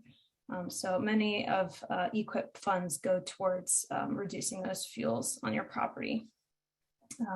And they also are involved, NRCS is involved in various multi-agency grants that, if you reach out, you can find out more information if there's one in your particular area. I would say always reach out to your local fire department because they might have some special programs going on for funding assistance. And I'll go into that a little bit on the next slide. I would say reach out to the Oregon Department of Forestry. So for Wasco County, that would be Eric Fennell, and they often have cost share or rebate programs. And like I said, some of them have a lifespan, and even if one ended recently, there might be another one that's coming up soon. So it'd be great to reach out to them. For the Wasco County Conservation District, that's a soil and water conservation district. They might have knowledge on some other funding opportunities, or they might also have some knowledge on OWEB grants, which is Oregon Watershed Enhancement Board funding opportunities. I also highly encourage folks to reach out to the Oregon State Fire Marshal. So right now I have Chris Paul's contact information on here. I'm not sure if he joined us today on the call, but it says interim. Currently they're filling a position that would cover Wasco County, but if you reach out to Chris, he would still be able to clue you in on some funding sources. And he informed me that we actually are going to hear soon about some other opportunities that they're pretty excited about for this year for funding folks in this area. And then lastly, the Farm Service Agency. So they at times have opportunities for funding assistance, and also actually in particular post-fire recovery. So if you're not already familiar with them, they're another great resource. So for my last slide, I have mentioned that you should reach out to your local fire department. Also, I mentioned reaching out to Oregon Department of Forestry. And so where you are in the county is really going to help determine who's best to reach out to. For example, for ODF, that they have a particular protection boundary. So you may or may not live within that protection boundary. I wonder if I can get this pointer going here. Yes. So that area is within this dashed line. So if you live within that part of the county, then you are on ODF protected lands. So you could reach out to ODF and ask them about financial assistance. But say, for example, you live in Maupin, well, then it would be best to reach out to the Maupin Fire Department to find out if they have any programs. And it's also really great to just build a relationship with your local fire department. So I'm also going to put, this map is, it's kind of tiny, maybe hard to read some of this. So I'm just going to put a link in the chat where you can find not only this map, but more specific fire district maps. And you can also find the contact information for all the different fire districts. So that is pretty much wraps up about funding opportunities. And like I said, they're ever evolving, but it's great to take advantage of them. They're out there for you as a resource. I wonder if we have any questions related to that. I don't see anything in the chat right now, Ariel. Yeah, but if people have any questions, I mean, Ariel did a good job being honest. It really will depend on where you live and who you talk to in terms of what resources are going to be available in your area. Looks like somebody raised their hand. Craig, did you have a comment or question? Yeah, just a question. Will the funding provide funding for a single landowner, or does it have to cross multiple landowners? Craig, that's a great question. It really depends on the grant, but there definitely are opportunities out there, especially come to think of it with fire districts. Sometimes they'll have rebates, or on a county level, there will be rebates that are specific that you can use for just a single landowner. It doesn't have to be multiple landowners. So thanks. Like I said, it's best to just reach out and find out, because from one year to the next, it could be different, whether it's the type of grant that is just for one, individual landowners. Whereas there are some opportunities where they would ask for multiple landowners to get together and apply. But often, like I'm thinking of the ODF grants, they'll come out to individual landowners in order to sign them up. I will also add, just from my experience, that, unfortunately, people are rethinking funding to actually do more fire preparedness and mitigation work. In the past, unfortunately, mainly I've been thinking about funding for repairing the damages that wildfire causes. So I will say, for a lot of the crop producers, particularly the wheat farmers, that, in the past, after the substation fire in the 2018 fire season, Natural Resource Conservation Service had a lot of funding for people to do winter cover crops in a lot of areas. So basically, most producers just bought super cheap winter wheat seed that then they seeded in that fall into the burned areas, and that provided cover to help maintain those soils in place from soil and water erosion through the winter and early springtime. However, after this last fire season, I know there were concerns that NRCS did not feel like it was a large enough of an area impacted, and so they didn't come up with a cost share program. But the local Soil and Water Conservation District, or SWCD, they did have funding pools that through their county cost share program, producers could still apply and get money to help pay for basically doing a winter wheat cover crop just to help with soil erosion that over the winter and spring. So don't be afraid, if NRCS doesn't have the money, often talk to the SWCD, because I talked to some producers this fall that they would have used that money from the SWCD, but they didn't think to call in and ask them about it. So just keep that in mind. Yeah, Jacob, thank you. That's a really good point that I failed to mention, that some of these funding opportunities are not necessarily just for removing fuels or just for, like the standard things you think they would be for. In some cases, they could be, if you were affected by a fire, that they could help financially with the fact that you weren't able to graze for a certain amount of time or things like that. So it's just worth it to call all those different contacts and find out about what's available. And I would say if you call one of those contacts, they may not know about all the other it's likely because there's so many different grants happening at different times.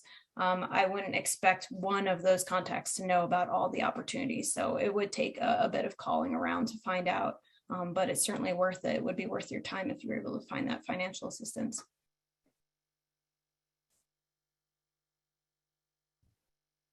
Okay, well, I'll pause here just momentarily. If anybody else has any questions at this point, put those in the chat or unmute yourself.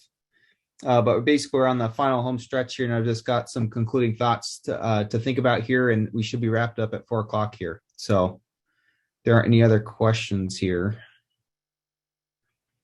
Okay, so thanks again. My name is Jacob Powell. I'm the local OSU Wasco County General Agricultural Extension Agent.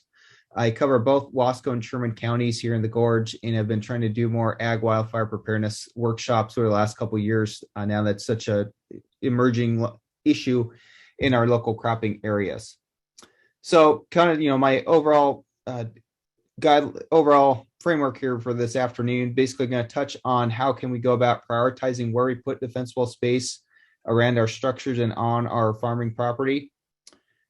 Trying to expand defensible space that John touched on there and expanding that more to the field scale in kind of, a larger scale to what commercial ag producers are farming at these days.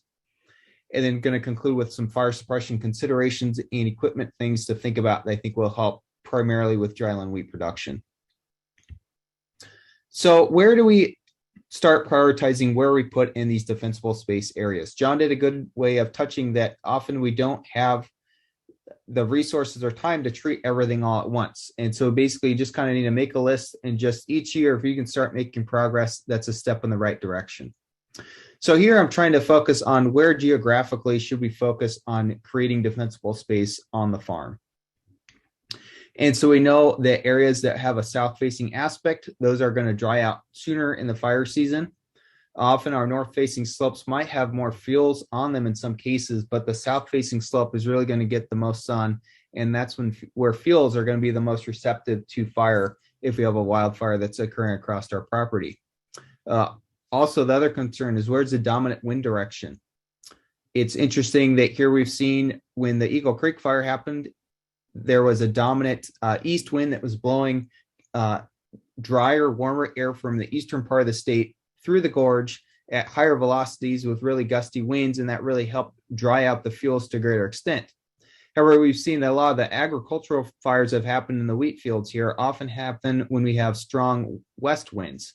So often those west winds are bringing slightly cooler, moisture air, but once you're in eastern Oregon here, it's dry enough and the humidity is low enough that it really doesn't matter if there's a little bit of added moisture in that air. The dominant fact is that we have these strong winds that are strong enough that are really going to fan those flames and make it difficult for us to control.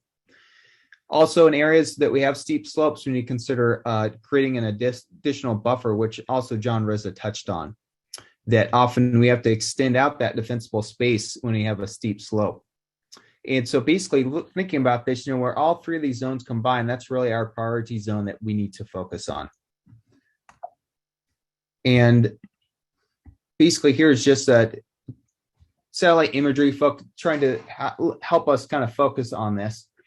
So say this is your farm, and what we've got here is that, basically north is going straight up here.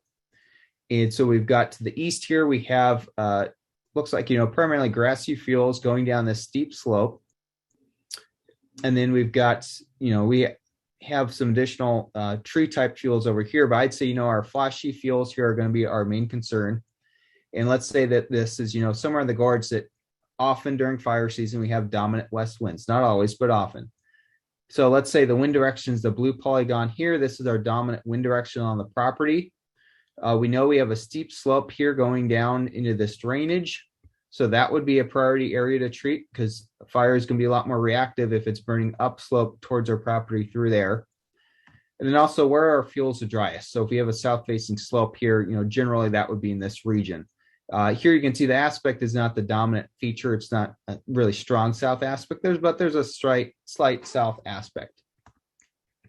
And so where all three of these zones interact, that's really the priority zone that we should focus on. And I know in this picture, this seems kind of smaller scale to be doing this, but I'm just using this as an example that, you could use this on a larger scale across your farm for sure. So now just trying to expand the things that John was talking about with defensible space in our structures, how do we expand that out on a more realistic farm scale? And so, farm shops are no different than the structures that John was talking about.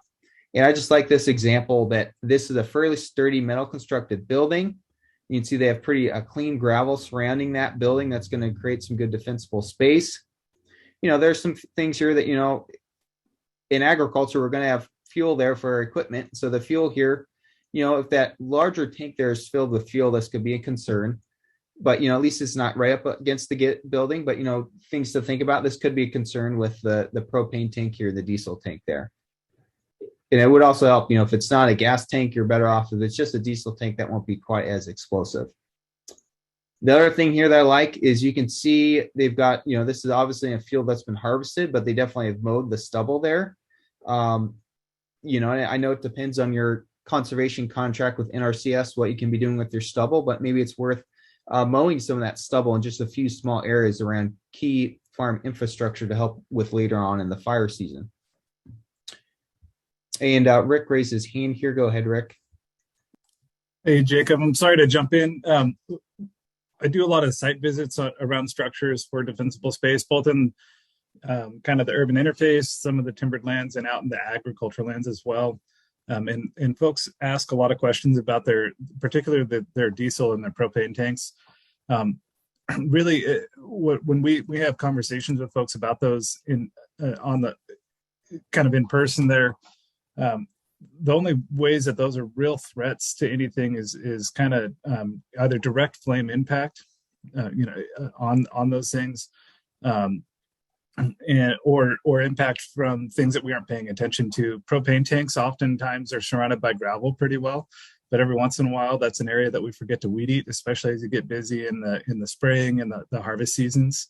And so we'll negate that. But that's a great project for a teenager or anything like that that's around to make sure that those are clear. That way, there's no fuel source underneath them that's going to produce enough heat to cause their safety measures or anything like that to fail. The other thing that folks worry about is their diesel tanks. If there's any kind of leaking, that kind of stuff would be important to keep up on from all sorts of standpoints, from an OSHA standpoint, from an environmental standpoint, and then from a fire standpoint. But realistically, when they're located right up against the barn like that and they're surrounded by gravel, they're actually in a pretty good space. But I love the comment that you made about making sure that you're trying to keep that stubble shorter and create that buffer up against those gravel lots as well. Yeah, thank you for that feedback, Rick. I don't quite know all the details on some of that, so I greatly appreciate you sharing that. So thank you. So kind of expanding this out a little bit further, again, obviously we have areas that there's hay being stored. And so we've really touched on the threat of ember spread. And so often you have to think about where are some of these embers going to land. And so preferably, if you have a tarp, preferably obviously a canvas type tarp that's not made out of synthetics, that might be something worth covering some of these areas with. That could be potential ember traps or potential fuel sources if an ember landed on it. And, preferably you put it in a barn. But again, even when you have feed stored in a barn, you're going to have to be aware of where ember is going to spread through this. And so in my mind, often this open barn here, something that could be considered is, do you have really large canvas tarps, not synthetic, some that are, somewhat fire resistant, that you could, potentially drape over some of these openings so that it would prevent embers from flying in and landing on that haystack and losing all your feed there. The other thing too is, don't store all your feed so close together. So, I don't know the story with this photo here, but preferably these different stacks would be spread out, at least 100, 500 feet, maybe even preferably on different sites of your farm if possible. The other thing I'll note on this picture is that they kind of do have decent defensible space, though, when you look at the weeds that are spreading throughout here. So I'll touch on using vegetative fuel breaks later in this presentation. The idea is basically, how can we intentionally put vegetation in an area that's going to have greater fuel moisture throughout the entire fire season than our surrounding vegetation. So, I'm not saying that fire wouldn't burn these weeds, but it would burn at a reduced rate of spread and with smaller flame lengths that you or other fire responders could easily get in here and suppress this fire safely if it was just in the weeds here. Obviously, if you look at a larger, canopy fire, there's a lot of oaks around here that could create a lot of embers that would impact the hay storage here. So that's something else to think about as well. Grain bed storage is another thing. I know in a lot of areas, this one on the right is in pretty good shape. You can see it's basically bare dirt around it. It's obviously one that's been in use. The ones here on the left, the producer might not actually be actively storing grain in these anymore, and so maybe this isn't a huge threat. But if you're actively storing grain in some of these grain bins, really think about defensible space around those, particularly when you have big sagebrush like this really tall stuff here. I mean, that's going to produce a lot of heat and a lot of tall flame lengths that could potentially impact what's being stored in these grain bins. Equipment storage is another big thing. Are we storing equipment in areas like this? There's a lot of grassy fields. If a fire were to go through there, it basically, impact all the equipment that's being stored there. So I really like this picture of, basically having that, fallow field, basically, that you're just storing this equipment, and then it has very good bare mineral soil in several areas here. It's right next to the road. That's a good fuel break. And so this is a pretty effective place to store your equipment if possible.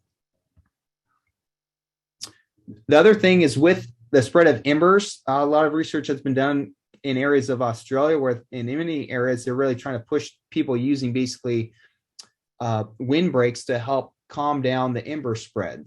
And so instead of having embers flying in from everywhere, what if you had these basically these windbreaks that would help make it so that the wind wouldn't gust through and around your structures in certain areas on your farm. The only problem is, when we think about windbreaks, we're adding a fuel source onto the landscape as well. And so what I really want to point out in this picture, this is a picture in Hood River County. Again, typically we think of fire risk being somewhat lower in that area, but that's not to say that fires could happen, especially learn from the Eagle Creek fire. A lot of those orchard areas suddenly were almost under evacuation orders, which traditionally we don't think of that being an issue in those crops. But you can see here, kind of in the middle of the windbreak here, there's a lot of these juniper trees, which many wildland firefighters basically refer to as little green gas cans. And so whenever you've got these ornamental juniper trees, it's a big no-no anywhere near your structures. They produce a lot of heat, a lot of ember spread threat as well. I also just want to touch on firebrands or ember spread and agricultural fuel types.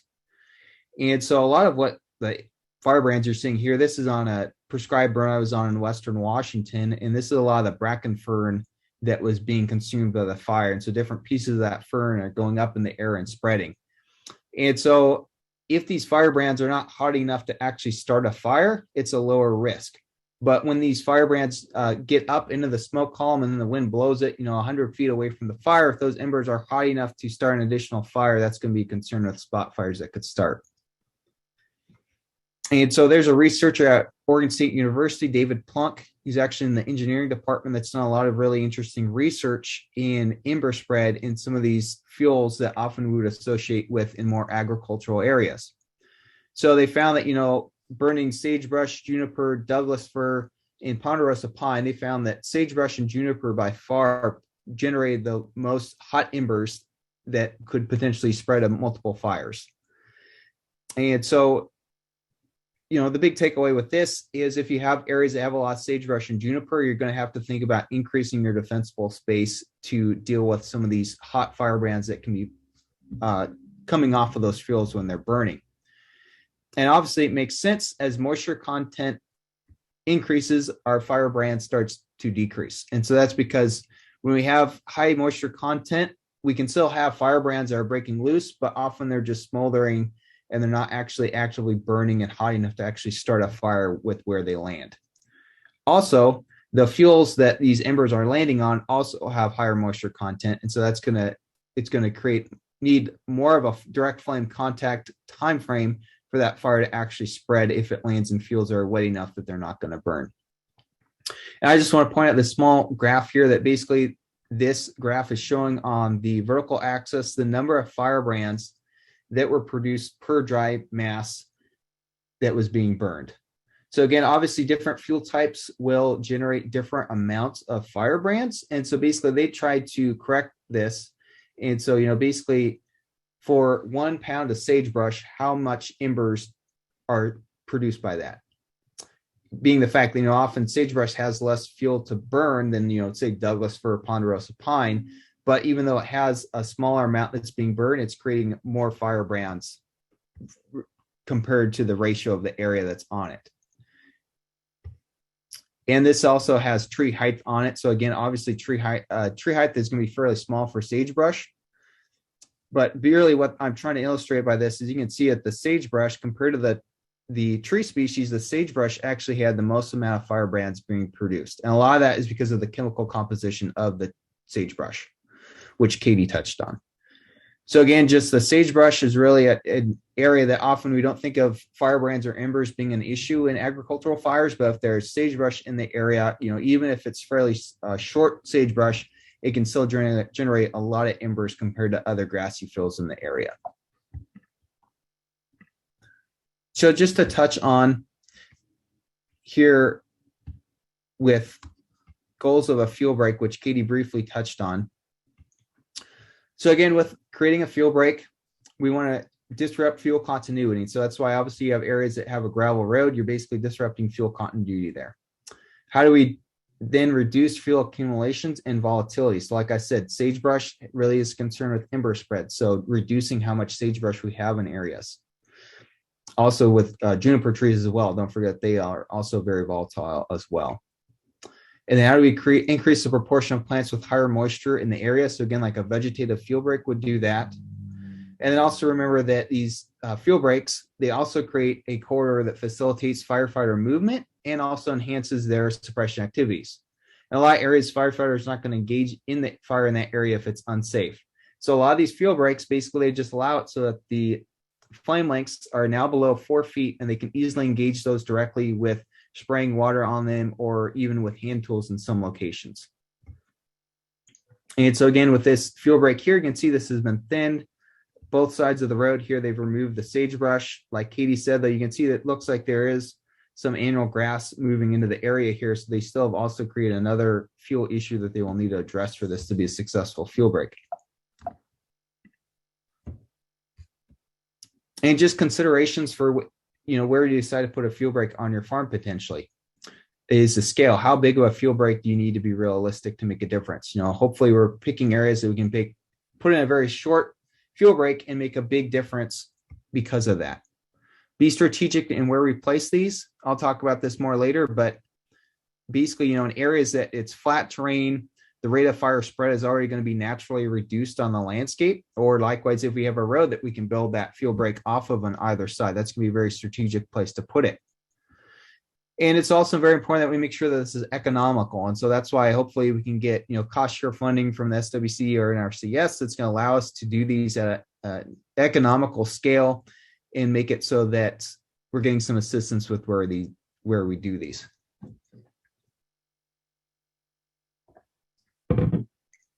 So several different options, obviously. Prescribed burning is one that's been used in some areas. I don't think we're going to be doing that quite as soon here in some of these agricultural areas, but definitely chemical treatments, mechanical removal, seeding with perennial species, targeted grazing, mowing, or cutting. All these are considerations we can make. So one of the easiest solutions to create some of these fuel breaks is to use disking around some of our agricultural crops. And so this disc area probably would stop a fire. You can see there's still, they could maybe do this a second pass if they really wanted to clean it up, but this is definitely going to reduce the fire behavior that you would see in this area if a fire was occurring. Obviously, also strategic. It's right next to the roadway here. So one strategy, instead of doing traditional tillage or disking, is doing turbo tilling. So this is a picture of a turbo till implement here in Sherman County at the OSU experiment station. So the idea with using a turbo max is that you're basically doing vertical tillage. And so you're basically spreading out the residue on the soil surface. And so this next picture will help. That you can see here, this does not look traditionally disked in the traditional horizontal sense, that we're not digging into the soil. We're leaving the residue on the soil surface, but we're just rearranging it on the surface. So a fire could still come through here and potentially burn through this. But the idea is that you could do this in strategic locations. And then if a fire were to happen, you'd come in here with your traditional disc and you would be able to clean this up with one pass instead of having to make multiple passes in your traditional residue. So in my mind, this is a way that we're still maintaining soil and water conservation to a higher extent than just traditional disking, but we're still being proactive in creating defensible space when we're using vertical tillage in some particular areas on your farm. And again, obviously there are agronomic concerns and considerations with doing this as well, but I just think it's a useful tool to use along field edges in many areas that we farm here. You can also do mowing to create basically defensible space or defensible buffers on your farm. So this is a winery / vineyard and mosier, and you can see here that they've throughout the summer they've kept this very short in case of a fire. Obviously, you can see very tall, dense ryegrass here in the background, very with the hillside back there. A fire could easily come through here fairly quickly.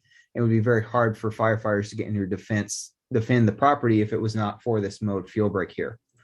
The other thing too, they have a small sign here that even states that this is not a parking area, this is a fuel break. So obviously in agricultural areas, sometimes we create mowed areas and people want to start parking their pieces of equipment or cars in those areas. So we want to deter people from doing that. Especially if the grass is this dry, you still don't necessarily want to be driving your grass vehicle through there just in case a spark were to fly. Grazing is another tool, as Catherine mentioned. And I just like this picture. This is near Mosier.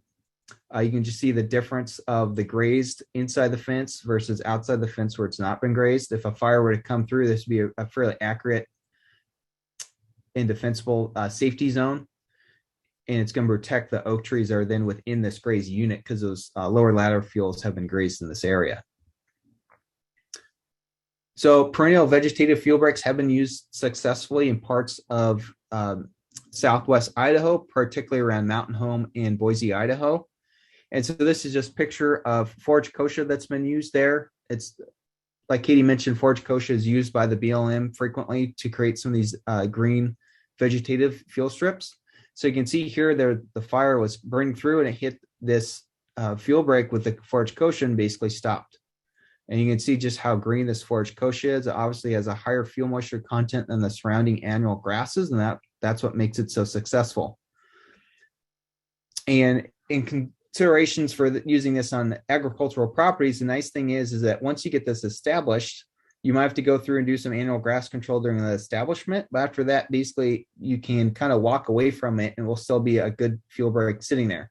Compared to if we think about mowing, grazing, or disking, those are practices that we have to do every single year to get ready for fire season. But if we can find a better perennial plant to use, such as this, basically once it gets established, we can walk away with it and focus on other areas of our farm to create defensible space, or just focus simply on farming on your operation.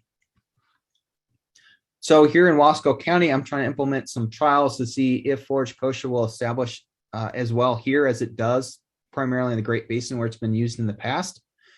And so these are some pictures of forage kochia that I've been able to get successfully established here in Wasco County. And so you can see kind of, basic fuel arrangement here, obviously very green. In several cases here, it does a good job of expanding out and definitely has promise to help outcompete annual grasses in these areas. yarrow is also a great species to use. So often around the region here in different conservation reserve program lands, they often get seeded into yarrow that establishes fairly well and successfully. It's also nice that it provides some pollinator habitat with the small flowering window that it has. And in general, I see yarrow on a lot of disturbed sites around the region here in North Central Oregon in CRP areas and other disturbed areas on the farm, which really suggests that, this could be a good, easy to establish species that would maintain itself on the landscape to help create a break in fuel continuity. So I will say with this trial, the forage kochia that you see here was broadcast seeded in the spring. So just like all of you producers, I kept praying for rain last spring and finally got desperate that I just had to go out there and broadcast the seed that I had ordered. And miraculously, we did get some establishment in this particular strip. There was a irrigation leak in the field, which allowed some subsurface irrigation to this unique area. And so it was good to see that we actually got establishment of the forage kochia and yarrow in this site. I also tried to seed in some flax. That was not as successful. We have not seen that come up yet. It may in the future. But, really, I think there's some promise with forage kochia and yarrow in this area to create some of these perennial green strips with. And also just an update on this project, was able to go out there and drill seed this with the producer as well. Appreciate Diamond K Ranch allowing us to work on this project.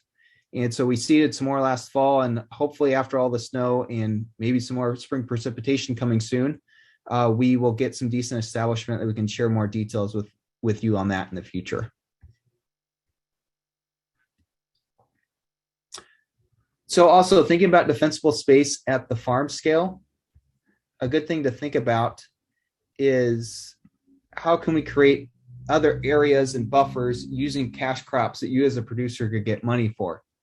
And so in this region, some producers are growing canola, which that is a plant that it's an oil seed, so it's higher in seed oil content, but it also stays greener later into the fire season than our traditional winter wheat crops. And so is there a way that we could create borders around our wheat fields with canola, or sunflowers are also a good marketable crop that basically changes that fuel continuity on the landscape. We're all seeing that now that most of us are doing no-till agriculture, suddenly we get a lot of thick residue left on the landscape. Historically, areas were tilled that were fallowed, and so we had basically an effective fuel breaks on the landscape. Well, now we don't have those, and so we've got to be more creative. And what are some other ways that we can still generate farm revenue, not have to go out there and disc areas, and still have a crop that we can harvest at the end of the year potentially. So this is a picture of canola versus dryland wheat being harvested. You can see both crops are fairly dry, but what I like about the canola is, yes, it's dry here, but you can see that there's increased space between the plants here compared to your traditional winter wheat field. When the substation wildfire happened in 2018 in Wasco County, actually burned through an area that they had been doing canola trials. And so the canola trial strips actually stopped the fire where it was burning through. Compared to the areas of unharvested wheat, the fire rapidly just burned through those areas, but actually stopped in some of these canola fields. And so that's why I think there's promise. Obviously, I'm not saying we have to grow whole fields of canola, but is there a way that we could potentially use this in 500-foot strips around our field borders? That could really help be a game changer in some of these areas, I think. And this is a comparison of canola versus wheat residue at harvest. Again, I just like how canola kind of disrupts that fuel continuity. A lot of sharp bamboo sticks here that you don't want to drive your four-wheeler through, but it does effectively improve and reduce wildfire risk in this area. Another tactic to consider is winter versus spring crops. This was a producer near Kent in Sherman County. And he had some ideas that he kind of wanted to be creative with, trying to do basically a spring wheat cover crop in some areas of his farm. Unfortunately, the large drought showed up last year, and as a result, he did not do as large of a cover crop trial with this as he had anticipated. But he did go out and basically do these strips of spring wheat. And this is basically right before winter wheat harvest. And so you can see that the spring wheat here is still very green compared to other areas of wheat that were about to be harvested. And so the spring wheat can burn eventually, but it kind of extends our safety areas later in the fire season compared to just using traditional winter wheat. Another thing too is that I like about this picture is, you would potentially do strips of this spring wheat in certain areas, maybe in your fallow field that you have a lot of residue on still. But do this in an area that makes sense, that you have the road right here, gravel road right here.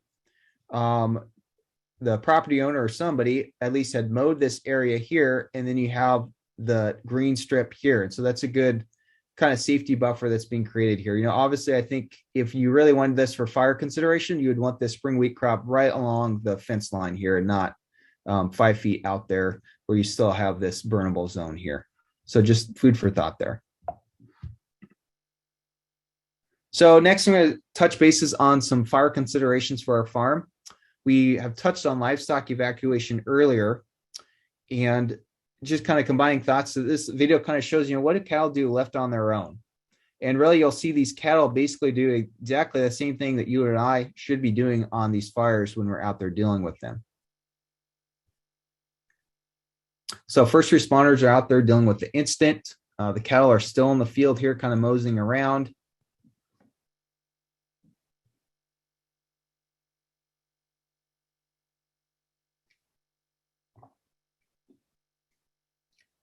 So you can see basically they're looking for an escape route.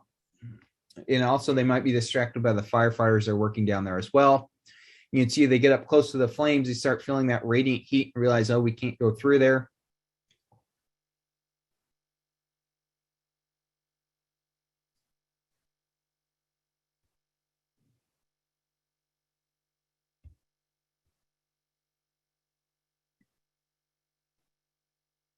So you can see here, they find that area that basically they've got good, safe, clean black, and they just start wandering out there. So I'm showing this video one just to illustrate that often our animals, if we don't leave them confined in a fence, often they do a decent job of finding safety zones by themselves. The other point too is that we as firefighters, or you on your property, is that the safest area we can be during a fire is basically in that good, clean black, that nothing left is going to burn in that area. And so one thing I'll touch on here, it's interesting in the tactics that are being used here by the firefighters. Ideally, if you're doing basically what they call pump and roll, somebody is driving the engine while they are out there with the hose spraying off the flames, and that's what a lot of the crop producers do as well.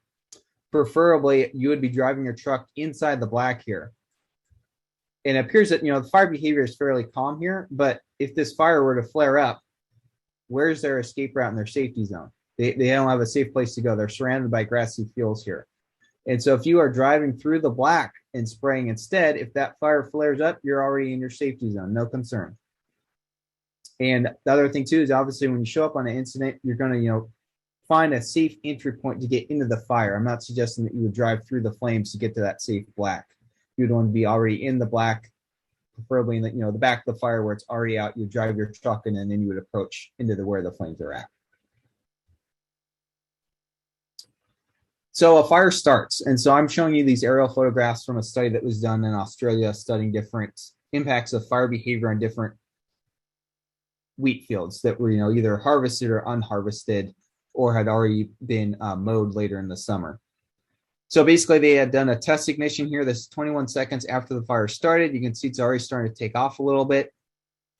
And basically I'm going to cover that if you have a small fire, the best thing you can do is what they call anchor, flank, and hold. And so the first thing you're going to want to do is there an area that you can anchor it into? And so with a lot of forested landscapes, you'd be trying to look at a road or, a big fuel break. But it's convenient that a lot of these ag fires, if we're working with grassy fields, basically where we can best anchor the fire in is basically in the safe black that has been created at the back of the fire here.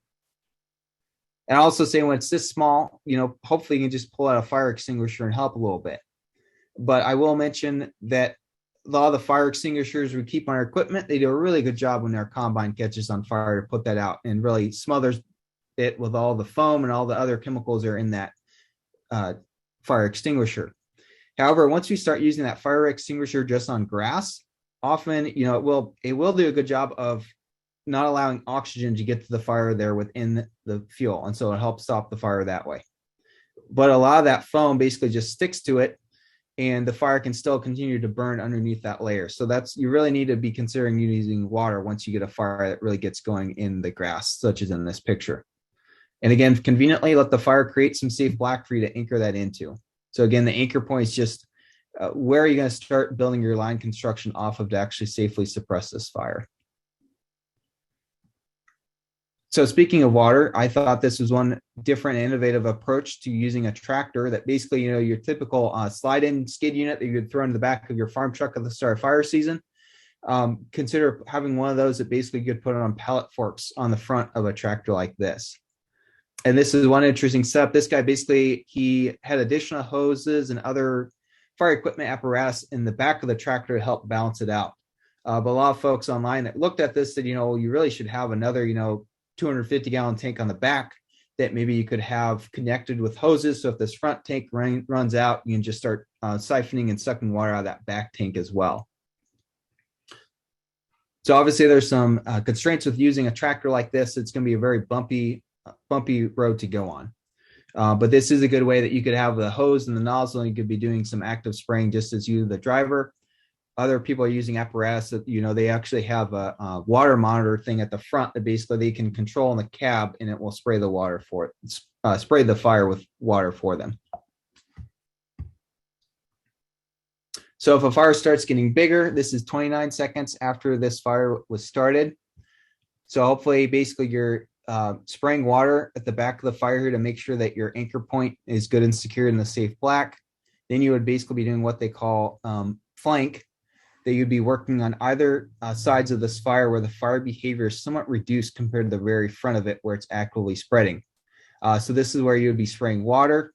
Again, you can see here, this truck here, they're doing the right thing, that they are spraying safely inside the black. In some cases, we can use a disc on some of these sides of the fire that, it's somewhat relaxed fire behavior. We can get away with being in the unburned fuels to some extent. But again, like I said, really the safest bet is to work these fires from the black. Another thing I'll also say, when you're using tractors and discs, unfortunately, a lot of these new tractors, they have newer emission standards that the air intake is very sensitive to the heat of the air that's being sucked in the engine. And so if that fire gets too close to the tractor and you get enough radiant heat from it, it then starts going through the air intake, the tractor can start thinking that the engine is actually overheating and will basically, turn off or drop to an idle. And when we're next to one of these fires, that's the worst time that our tractor is going to stop working on us. And so really, if you're using a tractor and a disc, you really have to be careful. You've got to be next to a escape route or a safety zone. So, if you're disking along the side of your field and the road is right next to you to the left or the right, and you can quickly just drive into that. If the tractor decides to drop to an idle on you, that would be a good, safe way to do that. So just keep that in mind. Have good escape routes with your tractors. If worst case scenario, if it drops to an idle, are you going to be able to get to your escape route, get to your safety zone quickly enough, given the fire behavior that you're seeing? So again, here you are, got basically active pump and roll scenario here. The engine here is doing the job. It's in the black. It's being somewhat safe. A little bit of unclean black here, that are some unburnt fuels that could be a concern.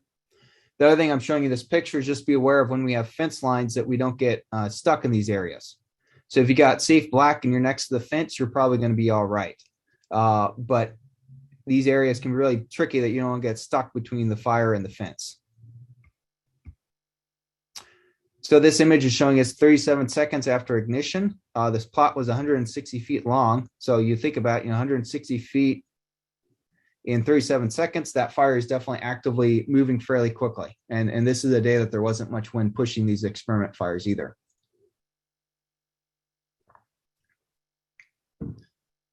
So again, at this point, we got our anchor. Hopefully you're trying to flank these fires. But this is when it gets tricky, that we have to decide, when is it safe to say and when do we need to leave? And so often if conditions drop down and fire behavior relaxes, you can get to the head of the fire here at the front where you see the really active flame links. The other thing is, if you're really trying to push it, create a safety box out here, create a midden basically that the head of the fire will come and hit. You do not want to be getting in front of this thing with water or with your disc.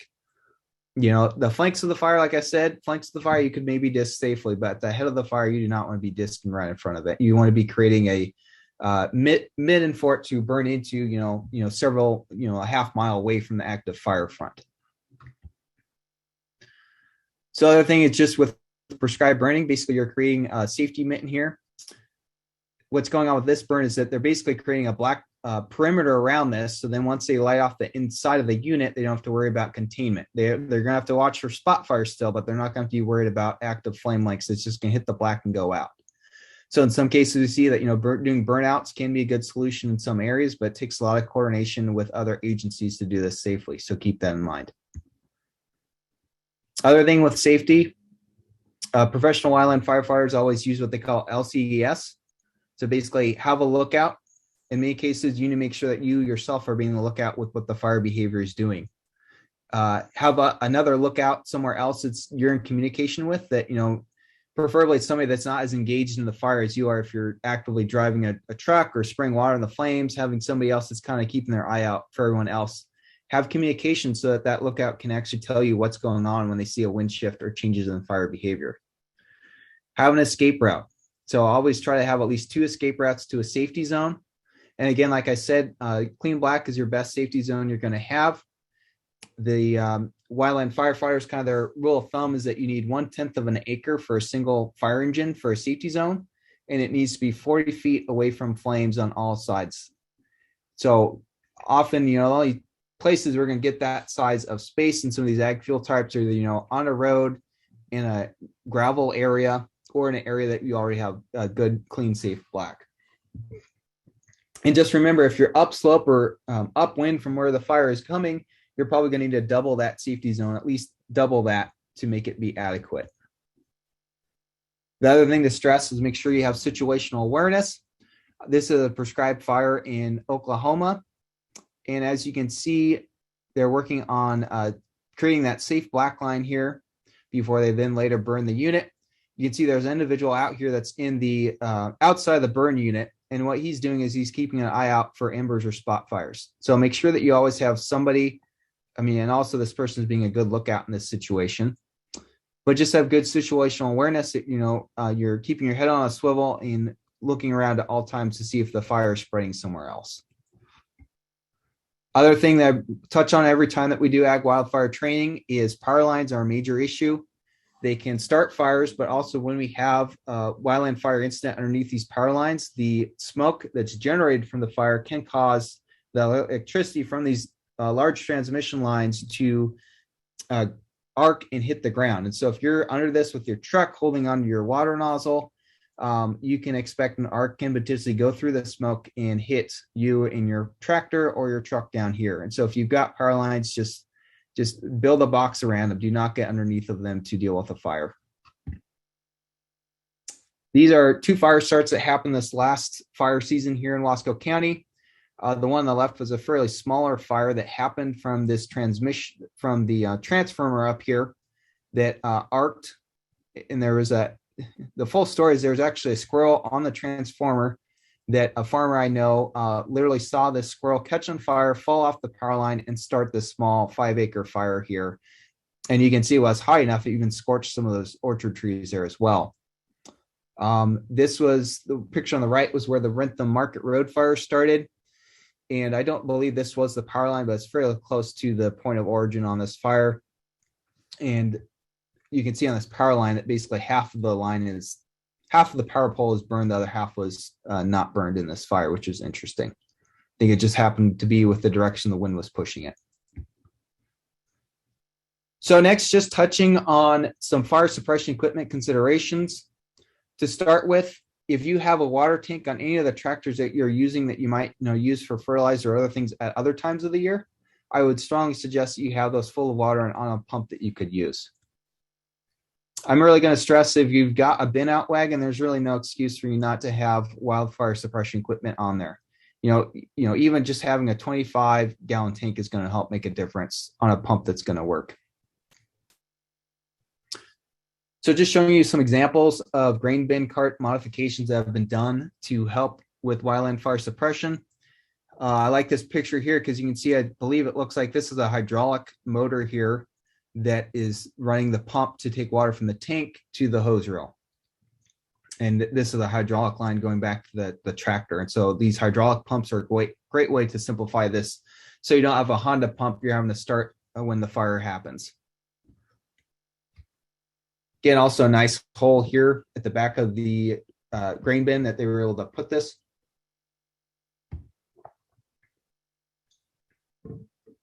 Be creative. There are more places than we realize to put small water tanks on a lot of our equipment.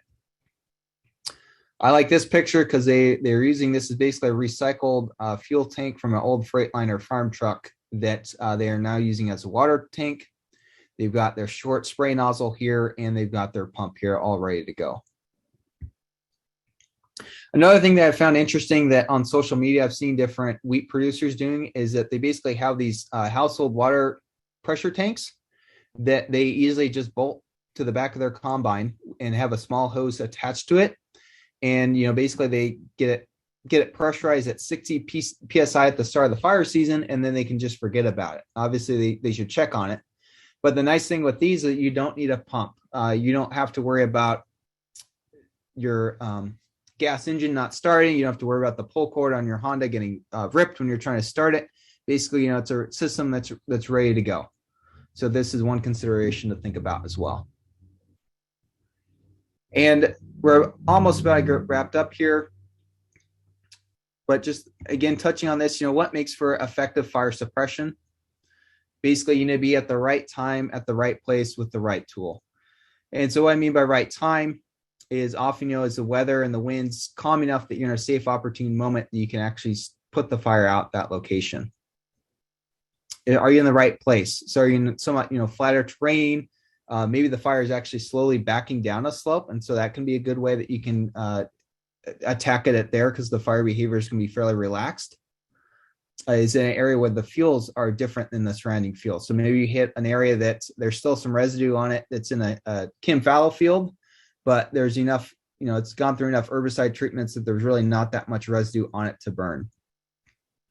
And then just real briefly touching on the right tool, I'm referring to, do you have enough water to deal with it? The problem is when you don't have a lot of water, you can run out fairly quickly. But the other thing is, if you have your big farm truck with your 500-gallon water tank, that moves fairly slowly, and especially in rough terrain, it's going to take a while to get the water to where it's needed. So that's why often having these bladder bags or having a small mobile unit on a UTV, this one looks pretty fancy, but even a simpler setup on your UTV or four-wheeler could make it fairly accessible to get to where those flames are at.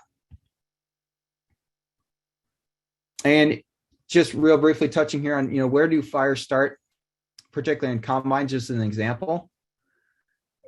And so that they find, obviously a lot of these, it makes sense. Most of them happen in the engine area where most of the heat is being produced on this piece of equipment. So, we talked about diesel tanks. Those are not as likely to burn as some other areas here on the combine. But again, if you have diesel or other lubrication leaking, that can be an easy way for a fire to start. Or if a fire does start, it's an easy way for it to spread into certain areas. So I really suggest that you consider getting one of these laser temperature probes that basically just turn it on, and basically you point that laser whatever part of the piece of equipment you're curious how hot it is. And in particular, these are useful if you're worried about bearings that are getting extra hot on your equipment. And so, basically taking the temperature of some of these different bearings, maybe on a daily basis can really help alert a malfunction that could happen. And so up here, basically, what sort of temperature should you expect your bearing to be at? And basically, if it's starting to get up around 250, that could be a concern. And so if it's over 300 degrees Fahrenheit, that's when they suggest you really need to turn off your equipment, and there's a good chance you're going to have a bearing failure. It's going to impact your equipment. And if, any chaff or residue from your wheat lands on this, it's going to burn fairly quickly. And again, with taking the temperature, it's important because the majority of the fires happen when crop residue here at, 40% of the fires in combines start from crop residue being ignited on different parts of the equipment. So that's why it's so important to take those bearing temperatures and try to prevent residue from landing on exhaust components where it's really hot. Okay, so just a real quick shout out. I've been in the process over the last year working on an OSU online course. They've done a few simpler, more basic online courses in the past for wildfire suppression safety for ag producers. And so this is going to be a more kind of more formal and more interactive course, hopefully, that I'm working on that's going to be online through OSU. So basically one course on wildfire preparedness and agriculture. And that course will cover a lot of the OSHA required plans that producers need if you have employees for engaging wildland fires. And so, basically emergency action plan, fire prevention plan, those sorts of plans are going to be discussed in that class. You can also go to this link down here to a website where I have a lot of that information already stored. If you go there, you'll be able to download some of these example templates that will help you on your farm. And then also a more involved course on ag wildfire behavior and suppression, basically going more in depth on the things I just kind of discussed briefly here. And so this course could be helpful, if you have seasonal employees that are coming on that you just want them to at least know the basics of what to expect if a fire were to happen. This course could be helpful for them. It's also helpful for producers that, even if you've been doing this for several decades, maybe you might learn a few new things out of these classes that might help. So just wanted to advertise that while I have a moment. The wildfire preparedness and ag course should be ready for people to start taking before fire season. The ag wildfire behavior course should be done in time basically for fire season if you had seasonals that were coming on. So I'll keep you in the loop on those. The other thing is fire rehabilitation for crop fields. I mentioned to Ariel just now how there's different funding sources that help with that. Different producers make different decisions. And for me, I'm really trying to help with this nexus of basically the intersection of, agronomic concerns with wildfire rehabilitation. And so I'm really interested in trying to do research on burned crop fields. If people have done different things, comparing people who've done winter cover crops, people who have, just left the ground fallow compared to people who have maybe just done some light disking to scarcify the soil to improve and reduce soil and water erosion. So those are just some thoughts. Just any producers on this call, if there's a wildfire that happens on your property, I really would love to go out there and try to document the impacts of the different rehabilitation strategies that are out there. So with that, thank you very much, everyone, for your attention today. I know we went over here just a little bit, so I appreciate you sticking around. Again, if you have not put in the chat your full name as you would like on a certificate at the end of this, please type your name in. Most of you have already typed your name in. If you typed that in earlier, I've already got it recorded here. So,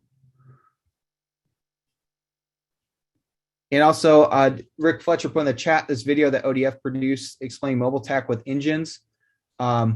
I've used that in some of my classes I've done before. It's a very helpful video. It's, 10 minutes long, and it really does have good information pertinent to what a lot of the wheat producers out here are dealing with when they have grass or wheat fires. So thanks again for sharing that, Rick.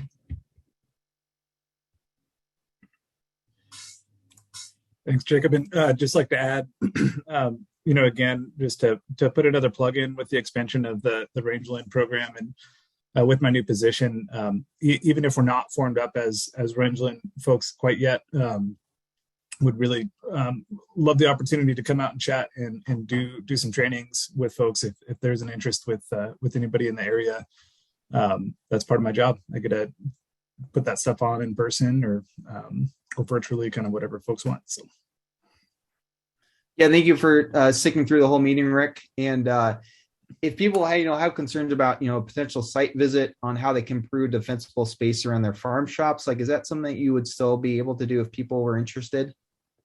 Yeah, especially now that we're kind of expanding outside of the typical borders. So getting to get out in the wheat country and cover everything from Wasco through Umatilla counties there. So happy to come out and do that. Great. Thank you.